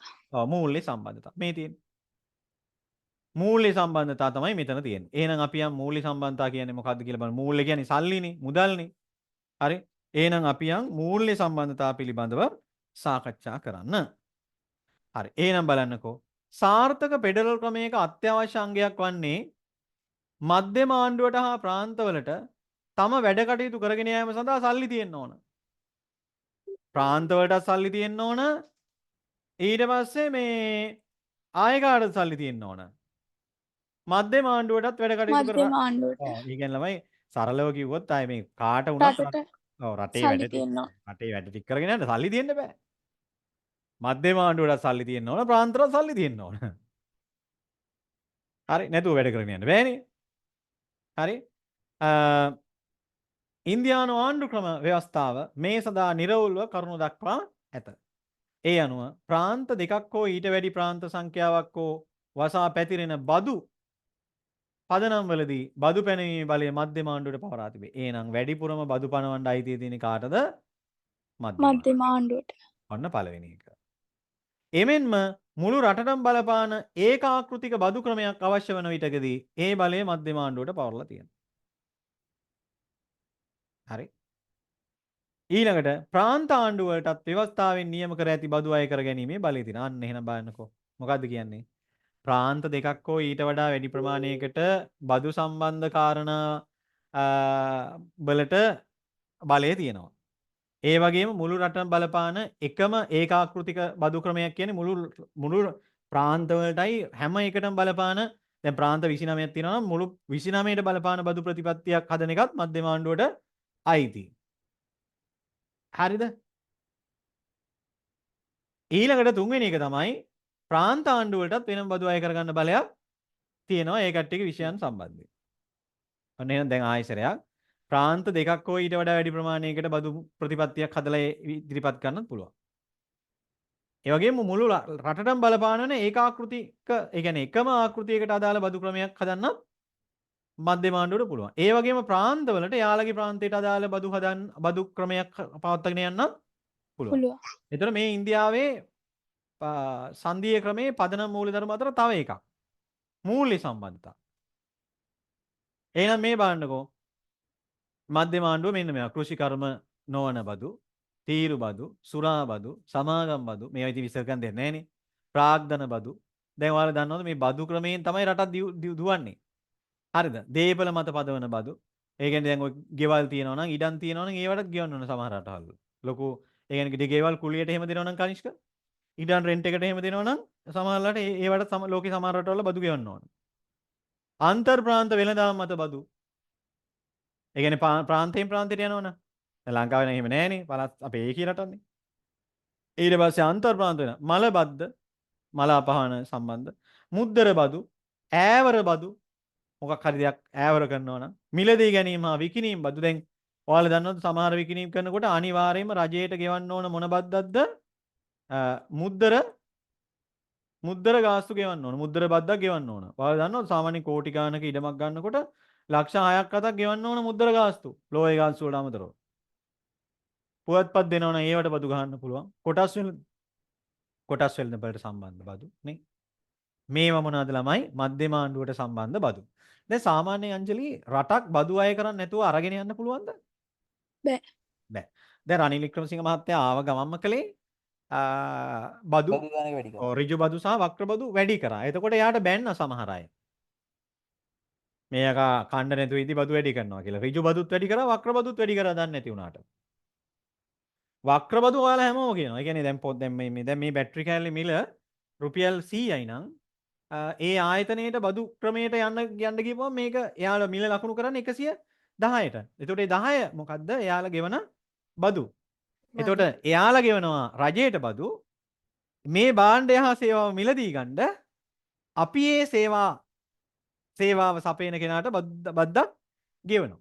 දැන් පරිප්පු කිලෝ එක සාමාන්‍ය මිල 100යි නම් රජේ ඒ කට්ටියට බදු ගහපුවම ඒ කට්ටිය මොකද ගන්න 105යි කියලා කියනවා. දැන් අපි හිතනවා නේ පරිප්පු කිලෝ එක 105යි. නමුත් ඒක ඇතුලේ අර වැඩි කරපු බද්ද තියෙනවද නැද්ද? තියෙනවා. තියෙනවා. එකක් ඍජු බදු වැඩි කරා. ඔයාලට මතකද රුපියල් ලක්ෂයට වඩා හම්බ කරනවා නම් ටින් එකක් ගෙදෙට්ටම එව්වා. ටින් එකක් කියන්නේ මොකද්ද? නම්බර් එකක්. රුපියල් ලක්ෂයකට වඩා බැංකුවේ සංසරණ වෙනවා නම් ගෙදෙට්ට ටින් එකක් හදලා එව්වා. ලක්ෂය කියන්නේ පොඩි ගාණක්නේ. මේවා නැතුව බෑ රටක් පාලනය කරන්න. හැබැයි ඉතින් ප්‍රශ්නේ තියෙන්නේ අපේ රටේ වගේ නෙවෙයි බදු අද අය කරන අනිත් රටවල ඒ බදු වලින් දේවල් කරනවා. අවාසනාවකට කරන්නේ අපේ රටේ බදු එකතු කරනවා. නමුත් ඒ වාගෙන් හරියට වැඩක් ගන්න. හරියට වැඩක් දන්නේ වෙන්නේ නැහැ. නැහැ. එතකොට මිනිස්සු බදු ගෙවන්න කැමතිද අකමැතිද? අකමැති. අකමැති. කැමැති. හැබැයි අපිට හොඳ වාතාශ්‍රයක් දෙනවා නම් ජොගින් ට්‍රැක් හදනවා නම් හරිද? ඊට පස්සේ අධිවේගී දුම්රිය මාර්ග හදනවා නම් අධිවේගී ගුවන් පාලම් හදනවා නම් හරිද? ඊට පස්සේ මේ මොකද්ද? නිදහසේ ජීවත් වෙන්න අවශ්‍ය කරන පරිසරයක් හදනවා නම් රටට නිකන් ඉන්ටර්නෙට් ටික දෙනවා නම් දැන් කනිෂ්ක සමහර රටවල පත්තරේ උදේට රජයෙන් නිකන් ගෙනල්ලා නිකන් දෙනවා. ගෙල්ල දොර ගාවින් තියලා යනවා. දොරලාගින් තියලා යනවා. ඉන්ටර්නෙට් වලට සල්ලි ගන්නේ ලංකාව වගේ රටවල් වල විතරයි. අනිත් තැන් වලට ඕන තැනක ගිහිල්ලා අංකේ ගහලා ගත්ත හැකි. අංකේ ගහලා යාළට තියෙනවා. ඒක හැබැයි ඒ කට්ටිය බදු ගෙවනවා. දැන් ඔය මගේ යාළුවෙක් ඉන්නවා ස්වීඩන් වල මේ ඌ මට කියනවා මචං උඹලා සල්ලි ගෙව්වට අපි ඉන්ටර්නෙට් වලට ගෙවන්නේ නැහැ කියලා. ඒ වගේ හැබැයි ඒ කට්ටිය බදු ගෙවනවද මීට වඩා? බදු ගෙවනවා. කියනවා. ගොඩාක් ගෙවනවා බදු. ඒ කියන්නේ සාමාන්‍යයෙන් ළමයි උදාහරණයක් විදිහට ඒ කට්ටියගේ පඩියෙම කපනවා හොඳේ. ආයි ගෙවන්න බෑ කියන්න බෑ. හරි ඒ වගේ වෙන කතන්දර තියෙනවා. මාරම ගෙවල් දොරවල් හැම සැප සම්පතම තියෙනවා සමහර රටවල් ලෝකේ. ජීවත් වෙන්න හරි ලේසි. මෙහෙ වගේ නෙමෙයි. අනික සර් ට්‍රාන්ස්පෝර්ට් එක හොඳටම තියෙනවා. ඔව් public. ට්‍රාන්ස්පෝර්ට් දැන් අන්න හරි. දැන් අංජු දැන් සමහර අය වාහනේ යන්නේ නැහැ. වාහනේ කොයි හරි තැනක ගාල් කරනවා. ඒ ගාල් කරන විශාල ඒවා තියෙනවා. වාහනේ අත්තාම ළමයි මේ වාහනේ කියලා නවත්තන්න විතරයි තියෙන්නේ. මට අර පින්තූරයක් ඒවා මේ වීඩියෝ එකක් ඒවා ළමයි කට වාහනේ මෙහෙම නවත්තනවා. ඒකල එයා එළියට එනවා. වාහනේ උඩට ගිහිල්ලා මේම ගිහිල්ලා උඩට ගිහිල්ලා ආයෙ කොහේ හරි ගිහිල්ලා එයා පාක් වෙනවා. ඔටෝමැටිකලි පාක් වෙනවා. ඊට පස්සේ එනවා බස් එකක් එනවා. බස් එකක් නෙවෙයි ඒක ළමයි භවනක් වගේ එකක්. මේ අර මගේ සාරද කියලා සර් කෙනෙක් කියන පොලිටිකල් සයන්ස් ටියුෂන් කරපු සර් කෙනෙක් ලංකාවේ ප්‍රසිද්ධ සර් කෙනෙක්. මේ සාමාන්‍ය පොලිටිකල් සයන්ස් වලට මේ දකුණු පළාතේ හිටපු ලීඩින් සර්. එයා දැන් ඇමරිකාවල ඉන්නේ. එයා මට වීඩියෝ වගේක් දාලා තිබ්බා. ඒකෙදි මම දැක්කේ. මේ ළමයි ඔයාලා හිතන්න ඉතින් මරු. ඒ භවන වගේ බස්. 50ක් නේ සර්. ඔව් ඉතින් අපි බදු ගෙවනවා. ඒ වුණාට ඒ වැඩ කරන්නේ නැහැ. ඔයාලත් බදු ගෙවනවා. ඔයාලත් අසීමාන්තික බද්දක් ගෙවනවා. වක්‍ර බදුත් ගෙවනවා, ඍජු බදුත් ගෙවනවා. දැන් සමහරු නම් ඍජු බදු ගෙවන්නේ නැතිවද වක්‍ර බදු ගෙවනවා. හොඳට බදු ගන්නවා මිනිස්සු. දැන් සාමාන්‍ය උදාහරණයක් විදිහට ගත්තොත් එහෙම ඔය සාමාන්‍ය වාහනයක් ලංකාවට ගේනකොට ලක්ෂ 30යි නම් සාමාන්‍යයෙන් විකුණන්නේ ලක්ෂ 50ට 60ට විතර. ඒකට අනිත් ලක්ෂ 30ම මොනවාද? බදු. ඒතර සාමාන්‍ය මිනිස්සුන්ට නැගිටින්න බෑ. වැඩේ තියෙන ඉතින් ඒ වගේම වැඩක් වෙන්නේ නැත්තම් මොකද කරන්නේ? ඈවුල. ඒකට ඉතින් ඔයාලා හරි පාලකයවත් කරන්න ඕන. හොඳ දැනුම බුද්ධිය තියෙන හොඳ උගත්තු විඥානයක් තියෙන ආර්ථිකය පිළිබඳ දැක්මක් තියෙන ඒ වගේ තමයිවත් කරන්න ඕන. ඒකයි. හරි. එහෙනම් අපි යන් තව ටිකක් ඉස්සරහට. මෙන්න. එහෙනම් මෙන්න මේ මොනවාද මේ අංජු? මේ ඇවිල්ලා මධ්‍යම ආණ්ඩුවට පැවරෙන බදු සම්බන්ධ කාරණා. දැන් මේ මූලික කාරණානේ අපි කතා කරන්නේ. මූලික කියන්නේ බදු. ඊට පස්සේ ප්‍රාන්ත ආණ්ඩු වලට මොනවද තියෙන්නේ? ඉඩම් බදු ගන්න පුළුවන් ප්‍රාන්තේ. ආදායම් ඉඩම් වල ආදායම් බදු මං කිව්වේ. අර අනෙක් මේව දෙනවා එහෙම. බූදල් බදු. අපිට බූදල් හම්බ වෙනවා. බූදල් නඩුත් තියෙනවා, බූදල් බදුත් තියෙනවා. තාමත් තියෙනවා ලංකාවෙත් තියෙනවා. කෘෂිකර්මයේ මත පනවන බදු තියෙනවා. දීපල බදු, කංසා හා මත්ද්‍රව්‍ය මත පදවන බදු තියෙනවා. ඉන්දියාවේ කංසා පාවිච්චි කරනවා මේවා එකක් විදිහට මත්ද්‍රව්‍යයක් වගේම බෙහෙතක් විදිහට පාවිච්චි කරනවා. හැබැයි හොඳම ගංජා තියෙන ලංකාවේ අර මේ කවුද මෙයා විතරයි යන්තම් ඒකට කතා කරේ. මේ හැබැයි අපේ හාමුදුරුවෝ කතා කරා මම දැක්කා. ගංජා පොඩ්ඩක් ගෙහුවට කමක් නැහැ කියලා. කවුද? සීල රතන හාමුදුරුවෝ. ඔව් සාදු සාදු. සීල රතන හාමුදුරුවෝ. ළමයි ඒ හාමුදුරුවෝගේ පෝස්ට් මට ළමයි එවනවා. ඔයාලා විහිළු කරපුවා. ළමයි එවනවා කියන්නේ දිග්ගට හරහාට එවනවා නයි. ඔයා කියන මේ මනුස්සයා මේ බොරු කියලා මම මෙච්චර කන් හිතුවේ. මේ ළමයි S2 පියාගෙන නිදා ගන්නවට බෑ කියලා ඔයාලා දැක්කද එහෙම? මේ වන්ද. හවුස එහෙම එකක් දැක්කා. එක්කෙනෙක් කියනවා මේ මට සම්මා සතිය කියන්නේ මොකද්ද නේ? පටිච්චසම චතුරාර්ය සත්‍ය හරි මොකක් හරි කියන එක. මම ආවේ මෙතෙන්ට දේශපාලන ගැන කතා කරන්න කිව්වා. හරි. ඇත්තට පව් ඉතින් ළමයි දන්නේ නැද්ද දන්නේ නැහැ. ඇත්තටම හොඳට කතා කරා නම් සමහරට ඡන්ද 10 12000ක් වැටෙන්න ඉඩ තියෙනවද නැද්ද? ඉඩ තියෙනවා. විහිළු කරනවනේ ඇවිල්ලා. ඉන්නකම ඔයාලා ගෲප් එකට දාන්න එකක් හොඳේ. එතකොට ඔයාලට තේරෙන්නේ මේ බොරු නෙවෙයි කියලා. හරි. එහෙනම් බලන්නකෝ. මේ නිර්වෘල් බදු ප්‍රතිපත්තිය නිසා බදු ප්‍රතිපත්තිය එකිනෙක ගැටෙන්නේ නැත. හරිද? දැන් මේවා ළමයි විස්තර කරන්න දෙයක් නැහැ. මේක මතක තියාගන්න විතරයි තියෙන්නේ. හරි? එහෙත් මේ මගින් ප්‍රශ්නයක් ඇති කර තිබේ. එනම් ප්‍රාන්තවලට හිමි වී ඇති බදු ප්‍රමාණවත් නොවීමයි. ඕක ලෝකේ හැමතැනම එහෙම තමයි. ලෝකේ ගොඩාක් රටවල් වල අපේ ලංකාවෙත් එහෙමයි. ලංකාවේ පළාත් සභාවලට තියෙන බදු ප්‍රතිපත්තිය අරම මේ ඔක්කොම අඩුයි. උන්ට තියෙන්නේ පාරයින් තියෙන බෝඩ් එකකින් සල්ලි ගන්න. හරි ඒ වගේ ඒවා. ඉතින් ඒ හින්දා විශේෂයෙන් අනිත් එක බස්නාහිර පළාතට ගොඩක් ලොකු ආදායමක් තියෙනවා. අනිත් ඒවට නැහැ. ඒ වගේ දේවල් තියෙනවා. මේ ගැටලුව විසඳීම සඳහා බදු බෙදා ගැනීම හා ප්‍රධානියන් යන දෙක භාවිතයටගෙන තිබේ. බදු බෙදා ගැනීමෙන් මධ්‍යම ආණ්ඩුවට එහි ඇතැම් බදු ආදායම් ප්‍රාන්ත සමග බෙදා ගැනීම අදහස් වේ. ආදායම් බදු අනිවාර්යයෙන්ම බෙදාගත යුතු අතර සුරාබදු ස්වේච්ඡාවෙන් බෙදා ගැනීම. අවශ්‍යතා ඇති ප්‍රාන්තවලට මධ්‍යම ආණ්ඩුව ප්‍රධානියන් කළ යුතුයි. ඒක නම් ඒ රටේ ටිකක් තියෙනා වගේ පේනවා. මොකද ඉන්දියාවේ ගොඩාක් ප්‍රාන්ත දියුණුයි. මේ සඳහා ස්වාධීන මූල්‍ය කොමිෂන් සභාවක් සෑම 5 අවුරුද්දකටම වරක්ම පත් කරනු ලැබේ. ඒ කාර්යභාරය වන්නේ බදු බෙදා ගැනීම හා ප්‍රධානයන් සඳහා නිර්දේශ කිරීම. ඔන්න පුතා ඉන්දියානු සංදීය ක්‍රමේ මොනවාද? නැත්තම් ෆෙඩරල් ක්‍රමේ මොනවාද මේ කතා කරේ? මේ තියෙන්නේ. මේක ඔළුවේ තියාගන්න ඕන. මොකද්ද මේ කතා කරේ? ඉන්දියානු ෆෙඩරල් ක්‍රමේ පදනම් සාධක. මොකද්ද ආයසරයක් කියන්න? ශක්තිමත් මධ්‍යම ආණ්ඩුව, නම්‍යභාවය, ඊට පස්සේ නීති සම්පාදන සම්බන්ධතා. හරි? ඊට පස්සේ මොකද්ද? මූල්‍ය සම්බන්ධතා. මූල්‍ය සම්බන්ධතා. අන්තිමටම ඔගේ ෂෝට් නෝට් එකක් ගෙවුණා හරි. ඊළඟ එකට අපි යනවා. මොකක්ද ඊළඟ එක? පරිපාලන පරිපාලන සම්බන්ධතා. මෙහෙමයි ධනුෂයෝක කරන්නේ. අපි මේ මාතෘකාව ලියලා ඒක අර අන්තිමට මේ පිටුවේ ඉඩ තියලා ඇති මං ඉඩ නෑ. මේ අපි ඒක ෂෝට් නෝට් එකකට ගන්න ඕනේ. එච්චරයි ওই පාඩම. වෙන මොකුත් තේරුම් ගන්න මහා ලොකු දේවල් නෑ. ස්විට්සර්ලන්තේ තමයි අපි chart එකක් ගහලා තේරුම් ගන්න දේවල් තියෙන්නේ. ස්විට්සර්ලන්තේ. එතකොට ඒක එහෙම තමයි අර ගොඩාක් දේවල් නෑ මේ ටික මෙහෙමම අහනවා. MCQ වලදී එහෙම බලමුකෝ. ඉන්දියානු පරිපාලන ක්‍රමයේ ගොඩනැගී තිබෙන්නේ මධ්‍යම ආණ්ඩුවේ කාර්ය ශේෂ්ත්‍රයට අයත් කවර දෙයක් වුවද එහි පරිපාලන යාන්ත්‍රණයට අවශ්‍ය පරිදි පරිපාලනය කරගත හැකි ආකාරයට. ආයෙ නැවත වාක්‍ය කියන්න. පරිපාලන සම්බන්ධ. පරිපාලනය හණි වැදගත් වෙන්නේ. ඉන්දියානු පරිපාලනයේ ගොඩනැගිලා තියෙන්නේ මෙන්න. මධ්‍යම ආණ්ඩුවේ කාර්ය ශේෂ්ත්‍රයට අයත් කවර දෙයක් වුවද හරි එහි පරිපාලන යාන්ත්‍රයට අවශ්‍ය පරිදි සකසාගත හැකි ආකාරයට. ඒ කියන්නේ අර මෙතනදිත් ළමයි ප්‍රබලත්වයට පත්වලා තියෙන්නේ මධ්‍යම ආණ්ඩුව. අවශ්‍ය නම් මධ්‍යේ කාර්යයන් ප්‍රාන්ත පරිපාලනය ලවා ක්‍රියාත්මක කරවා ගත හැකි. කොහොමද දැන් ඉස්සෙල්ලා අපි කිව්වනේ අංජු මධ්‍යම ආණ්ඩුව බලවත් කියලා. එතකොට පරිපාලනය තුලත් මධ්‍යම ආණ්ඩුව බලවත් වෙන්න ඕනද නැද්ද? බලවත් වෙන්න ඕනද නැද්ද? බලවත් වෙන්න බෑ පරිපාලනය තුලත් අනිවාර්යයෙන්ම. එහෙම නැත්තම් බෑනේ. නැත්තම් මධ්‍යම ආණ්ඩුව බලවත් වෙන්නේ කොහොමද? පරිපාලනය තුල ආයේ ප්‍රාන්ත බලවත් වෙන්න පුළුවනේ. ප්‍රාන්ත තම පරිපාලන යාන්ත්‍රණය හරහා තම කටයුතු සිදු කරන අතර ඒකගතා මගින් ඒවා මධ්‍යේ පරිපාලනයට පැවරිය හැකියි. ඒ කියන්නේ තමන්ගේ දේවල් කරගෙන යනවා. අවශ්‍ය අවස්ථාවක් ආවොත් එහෙම තමන්ට බෑ කියලා හිතෙන අසීරුයි කියලා හිතෙන කොටසක් මධ්‍යම ආණ්ඩුවට පවරලා දෙන්න පුළුවන්. පරිපාලනය. පරිපාලනයනේ වැදගත් වෙන්නේ.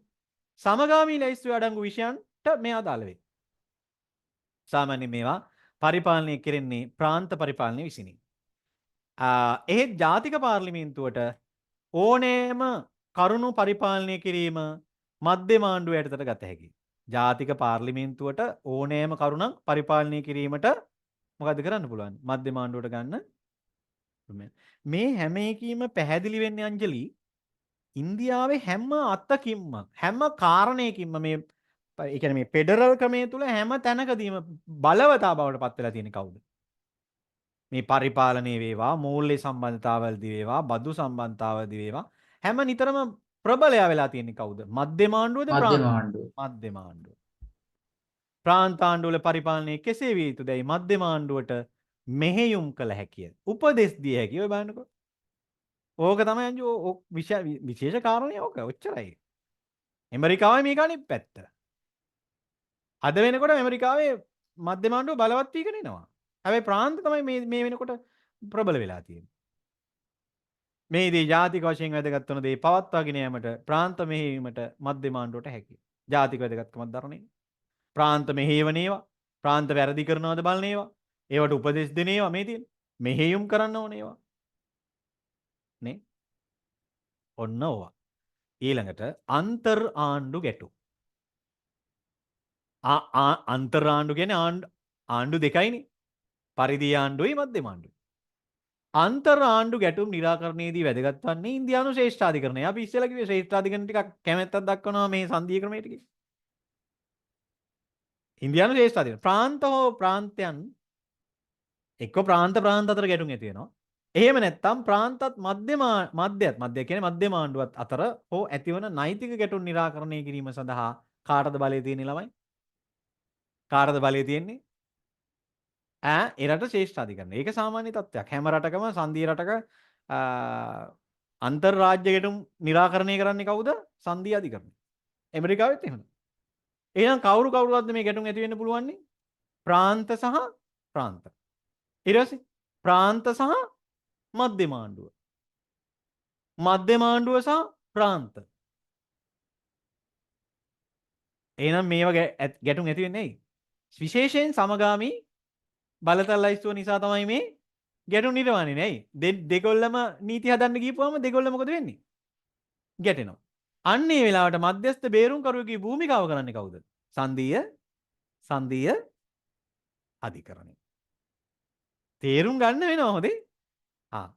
එහෙනම් බලන්නකෝ අන්තර් ආණ්ඩු ගැටුමක් හෝ මහජන අභිලාෂ අතින් වැදගත් කරුණක් හෝ සම්බන්ධයෙන් ශ්‍රේෂ්ඨාධිකරණයේ මතය විමසා බලන්න කාටද පුළුවන්නේ? ජනාධිපති. අන්තර් ප්‍රාන්තවල ගංගා ජලය, ඒ කියන්නේ ධනුෂි අපි හිතමු උත්තර ප්‍රාන්තයෙන් දක්ෂිණ ප්‍රාන්තයට ගඟක් ගලනවා. ජල පරිභෝජනය පිළිබඳ ගැටලු කළමනාකරණය මධ්‍යම ආණ්ඩුවේ වගේ. මොකද ඒක අනිවාර්යෙන් එන්න එපා ළමයි. ඇයි ඉතින් දැන් ගඟක් කියපුවාම ප්‍රාන්ත කීපයක් කරා යන්න පුළුවන්ද බැරිද? දැන් ගංගා නම් ගඟ කියන්නකෝ. ප්‍රාන්ත හැම එකක්ම වගේ හරහා යන්න පුළුවන්ද බැරිද? පුළුවන්. ඒතර මේවට ධනුෂි එක ප්‍රාන්තවලට අයිතිවාසිකම් දුන්නොත් ගැටුම් නිර්මාණය වෙනවා. මේක මගේ ගඟ කියනවනේ.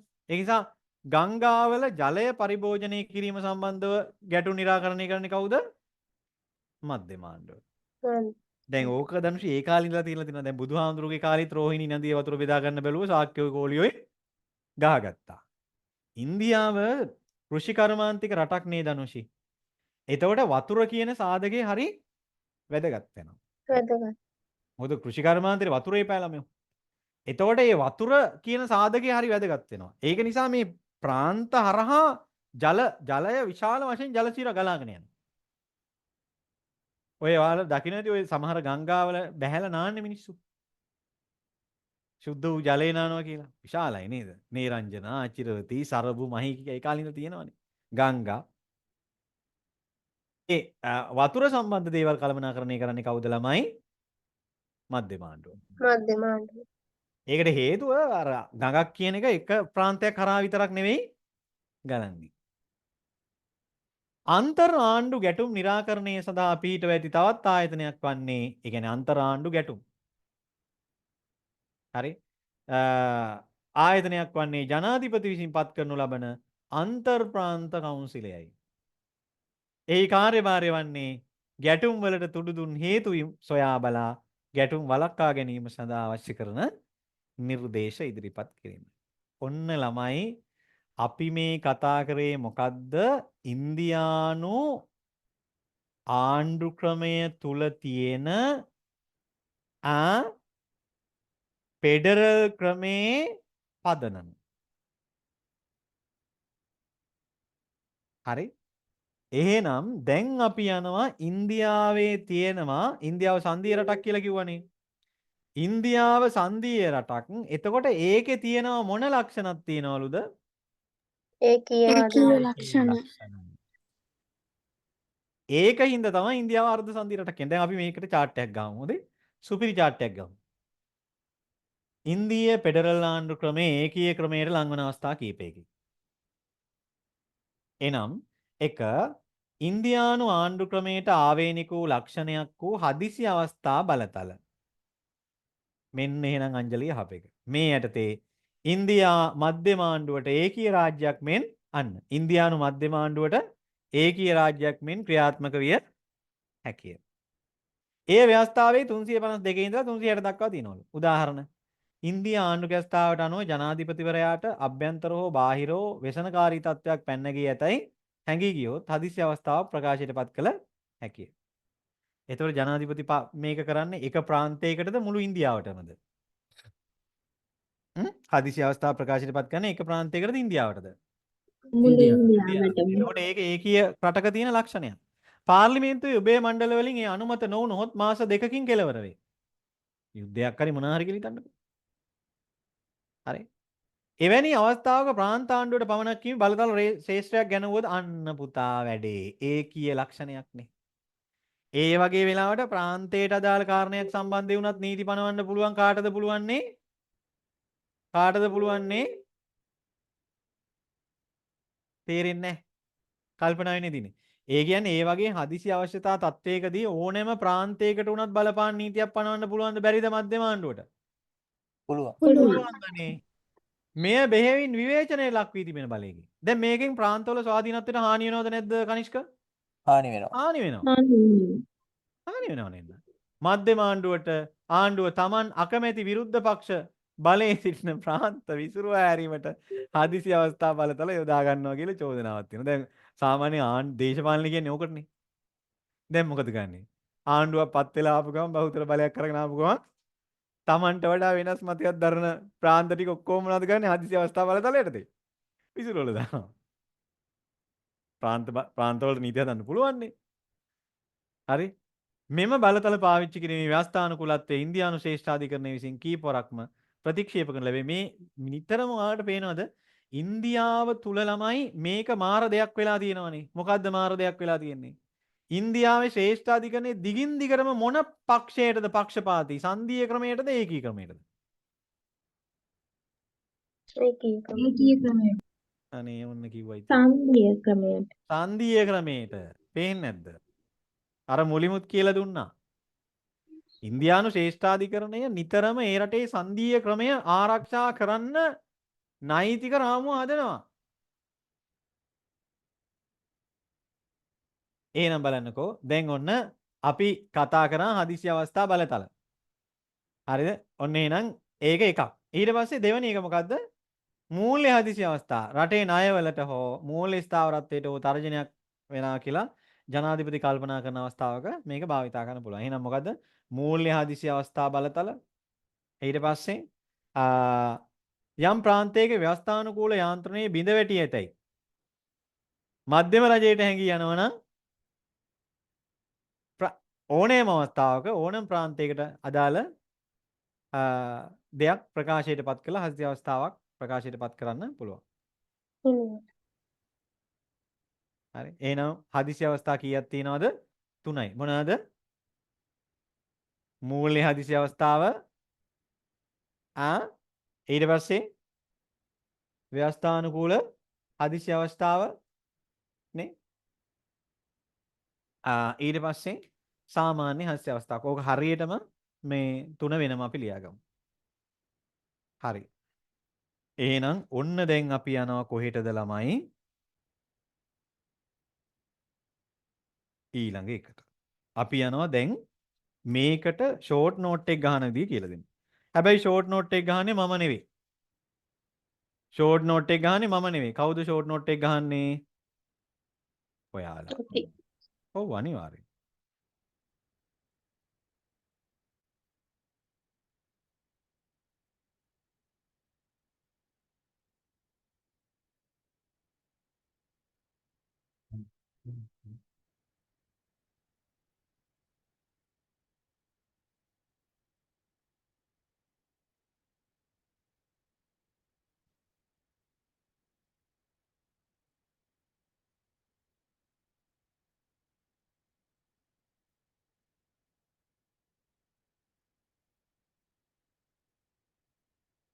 දැන්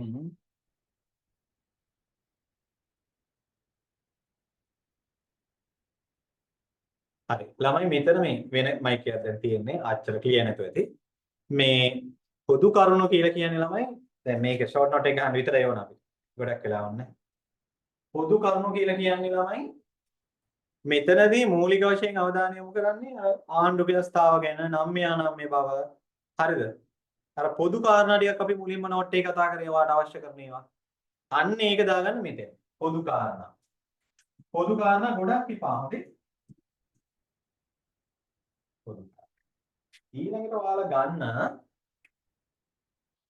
ෆෙඩරල් ක්‍රමයේ ලක්ෂණ කියලා.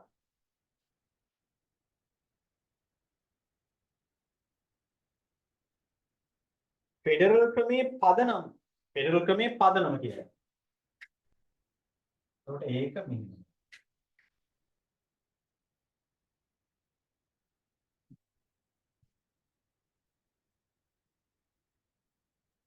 සර් විශේෂ ලක්ෂණ ගන්න නැද්ද?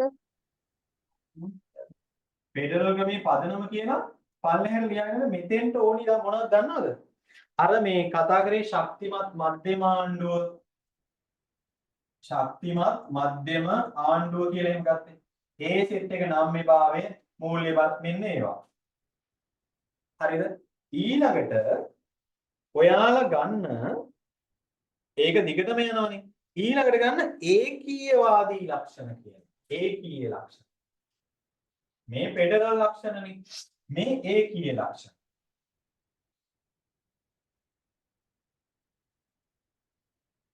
හරි මෙන්න මෙහෙම ගත්තා නම්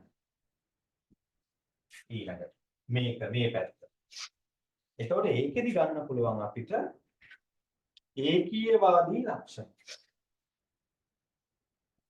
ඒකීයවාදී ලක්ෂණ. එතකොට ඒකට විරුද්ධ එක තමයි මෙතන තියෙන්නේ. මොකද්ද? ඒකට විරුද්ධ එක.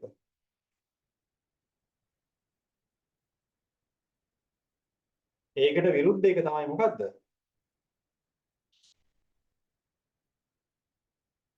මේ තියෙන්නේ ෆෙඩරල් ක්‍රමයේ ලක්ෂණ. තේරුණාද මේ පාඩමේ කොටස් තුන හැදිලා තියෙන විදිය? මේ ඒකීයවාදී ලක්ෂණ මෙතන තියෙන්නේ මොකද්ද? ෆෙඩරල් ලක්ෂණ. තේරුණාද? ෆෙඩරල් ලක්ෂණ. ඒ කියන්නේ මෙතන එනවා මොකක්ද දන්නවද? අර මෙතන තියෙන අන්තිම එක ඒක හොයාගන්න පුළුවන්. අර හදිසි අවස්ථා බලතල එහෙම. හරිද? නමුත් දැන් මෙතන බලන්නකො. මේ මෙතන ඉන්නේ මොකක්ද දන්නවද? ෆෙඩරල් ලක්ෂණ කියලා කියන්නේ ඉන්දියානු රාජ්‍ය ඇති සංධීයත්වයේ ආණ්ඩු ව්‍යවස්ථාව ඍජුවම වක්‍ර ප්‍රකාශ කළ නැහැ කියලා අපි මේ සෙට් එකක් කතා කරා මතකද? අන්න ඒ ටික තමයි මේ මෙතෙන්ට එන්නේ. සරලව ලියන්න ඕනේ. එතකොට තමයි මේකෙදි කතා කරන්නේ මේ අයන්න කියලා අපි දාගෙන තියෙන්නේ මේ ඒ සෙට් එක. එතකොට දැන් ඔයාලට නිකන් පාඩම තේරෙනවද? ඉන්දියාවේ ආණ්ඩු ක්‍රමයේ මූලික කාරණා ටික මොන හරි ඔයාලට කැමතිව ලියන්න. ඊට පස්සේ ඒ රටේ ෆෙඩරල් ක්‍රමේ වෙන රටවල නැති ලක්ෂණ ටිකක් තියෙනවා. ඒ ටික කතා කරනවා. ඊළඟට ඒක කතා කරලා තියෙනවා අන්තිමටම ඒකීය ලක්ෂණ ඉන්දියාවේ තියෙනවා. ඒ වගේම තමයි ඒ රටේ තියෙන ෆෙඩරල් ක්‍රමේ ලක්ෂණ ටික අර ශ්‍රේෂ්ඨාධිකරණ තීන්දුවේම අපි කතා කරලා තියෙනවා. තේරෙනවද කියන්නේ? මේ හරි සරල දෙයක් කතා කරලා තියෙනවා. ඉන්දියාව ෆෙඩරල් කියනවා. ෆෙඩරල් ක්‍රමේ පදනම් ටික කතා කරනවා. ඒකේ තියෙන ඒකීය ලක්ෂණයි ෆෙඩරල් ලක්ෂණයි ටික කතා කරනවා. ඔච්චරයි පාඩම. ඉන්දියාව ඔච්චර කතා කරන්නේ ඉන්න ලේසි. මේ විභාගේ දාලා තිබුණේ අර ටික තමයි. හරි විභාගේ දාලා දැන් විභාගේ ප්‍රශ්න ගන්න. විභාගේ දාලා තිබුණේ ඒක තමයි. මේ ඉන්දියේ සංධීය ආණ්ඩු ක්‍රම මාදිලිය. ඒ කියන්නේ ඉන්දියා සංධීය ආණ්ඩු ක්‍රම මාදිලිය ලියන්න ඕන. ලියලා ඉවරලා අර්ධ සංධීය ක්‍රමයක් විස්තර කිරීමට හේතු. අර මෙන්න මේ සෙට් එක ලියන්න තියෙනවා. ෆෙඩරල් ක්‍රමයේ පදනම මේ ටික. ඒක සංධීය නෙවෙයි. අර්ධ සංධීය. ඒකට හේතුව ඒකීය ලක්ෂණක් තියෙනවා. සංධීය ලක්ෂණක් තියෙනවා. වෙනම පදනම් මූලධර්ම ටිකක් තියෙනවා. ඒ ටික තමයි දැන් ලියන්න ඕනේ. මේ තුනම ඔබට හරියට ලියන්න ඕන කල්පනා කරගන්න. සංධීයම නෙවෙයි. ලකුණු 20ක් මේ තුන තමයි ලියවෙන්න ඕන හරියට.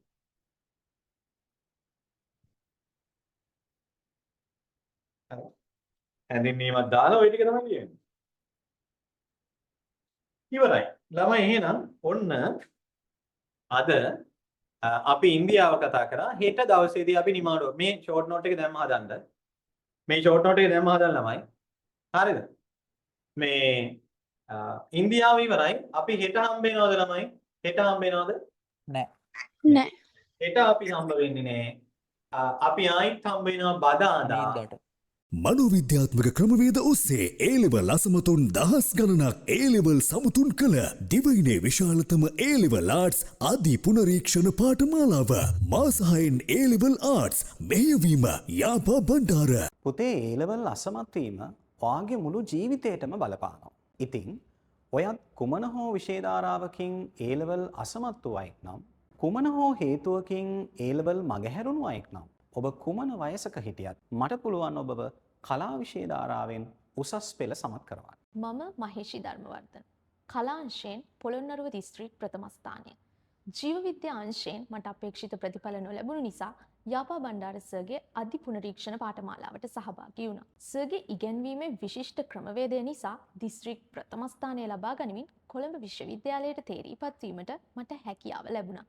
ඉතින් මේක වෙනස්ම තැන. ඔබත් පැමිණ ඔබගේ ජීවිතය දිනන්න. මම අරලියා ප්‍රශානේ කැලණිය විශ්වවිද්‍යාලයේ ඉගෙනුම ලබනවා. මම යාපා බණ්ඩාර සර්ගේ පන්තියට එන්නේ රැකියාවේ උසස් වීමක් ලබා ගැනීමේ අරමුණේ S3ක් ලබා ගැනීමට. නමුත් සර්ගේ CAT ක්‍රමය, ස්ටඩි පැක් ක්‍රමය වගේ විශේෂ ක්‍රමවේද නිසා මට විශ්වවිද්‍යාල වරම් ලැබෙනවා. ඉතින් මම ප්‍රාර්ථනා කරනවා තවත් දසදහස් ගණනකට උගන්වන්න සර්ට ශක්තිය ධෛර්යය ලැබෙන්න කියලා. මම තරුක මදුමා එක අවස්ථා සහිත ළමයෙක් යාපා බණ්ඩාර සර්ගේ පන්තියට සම්බන්ධ වෙලා කොළඹ විශ්වවිද්‍යාලයට තේරීපත් වුණා. සර්ට ගොඩක් පිං අපි වගේ අයට කරන සේවයට. වයස් භේදයකින් තොරව දහස් ගණනක් ඒලෙවල් සමත් වූ පාඨමාලාව මෙයයි. ඔබත් ඒලෙවල් අසමත් නම් ඒලෙවල් ප්‍රතිඵල මදි නම් රැකියාවට ඒලෙවල් අවශ්‍ය නම් දැන්ම අප හා සම්බන්ධ වන්න. ඔබ කුමන වයසක කුමන තරාතිරමක සිටියත් අප ඔබගේ ඒලෙවල් සිහිනය සැබෑ කරන්නෙමු. මාසහයෙන් ඒලෙවල් ආර්ට්ස් අධි පුනරීක්ෂණ පාඨමාලාව නවපන්ති ඇරඹුණා. මෙහෙයවීම අසමුතුන් යැයි සමාජයෙන් අවමන් ලැබූ දහස් ගණනක් දරුවන් දිස්ත්‍රික් කුසලතා සහිතව උසස් පෙළ සමත් කළ ශාස්ත්‍රවේදී, නීතිවේදී, මනෝවිද්‍යා උපදේශක, දේශමාන්‍ය යාපා බණ්ඩාර. මෙබඳු දහස් ගණනක් උසස් පෙළ සමත් වූ මනෝවිද්‍යාත්මක පාඨමාලාව මේ. ඔබ කුමන වයසක සිටියත් මා සතු සුවිශේෂී ක්‍රමවේද ඔස්සේ උසස් පෙළ කලා අංශයෙන් සමත් කරන්න මට පුළුවන්. අදම මෙහි දැක්වෙන අංකවලට ඔබගේ නම සහ නගරය WhatsApp කරන්න.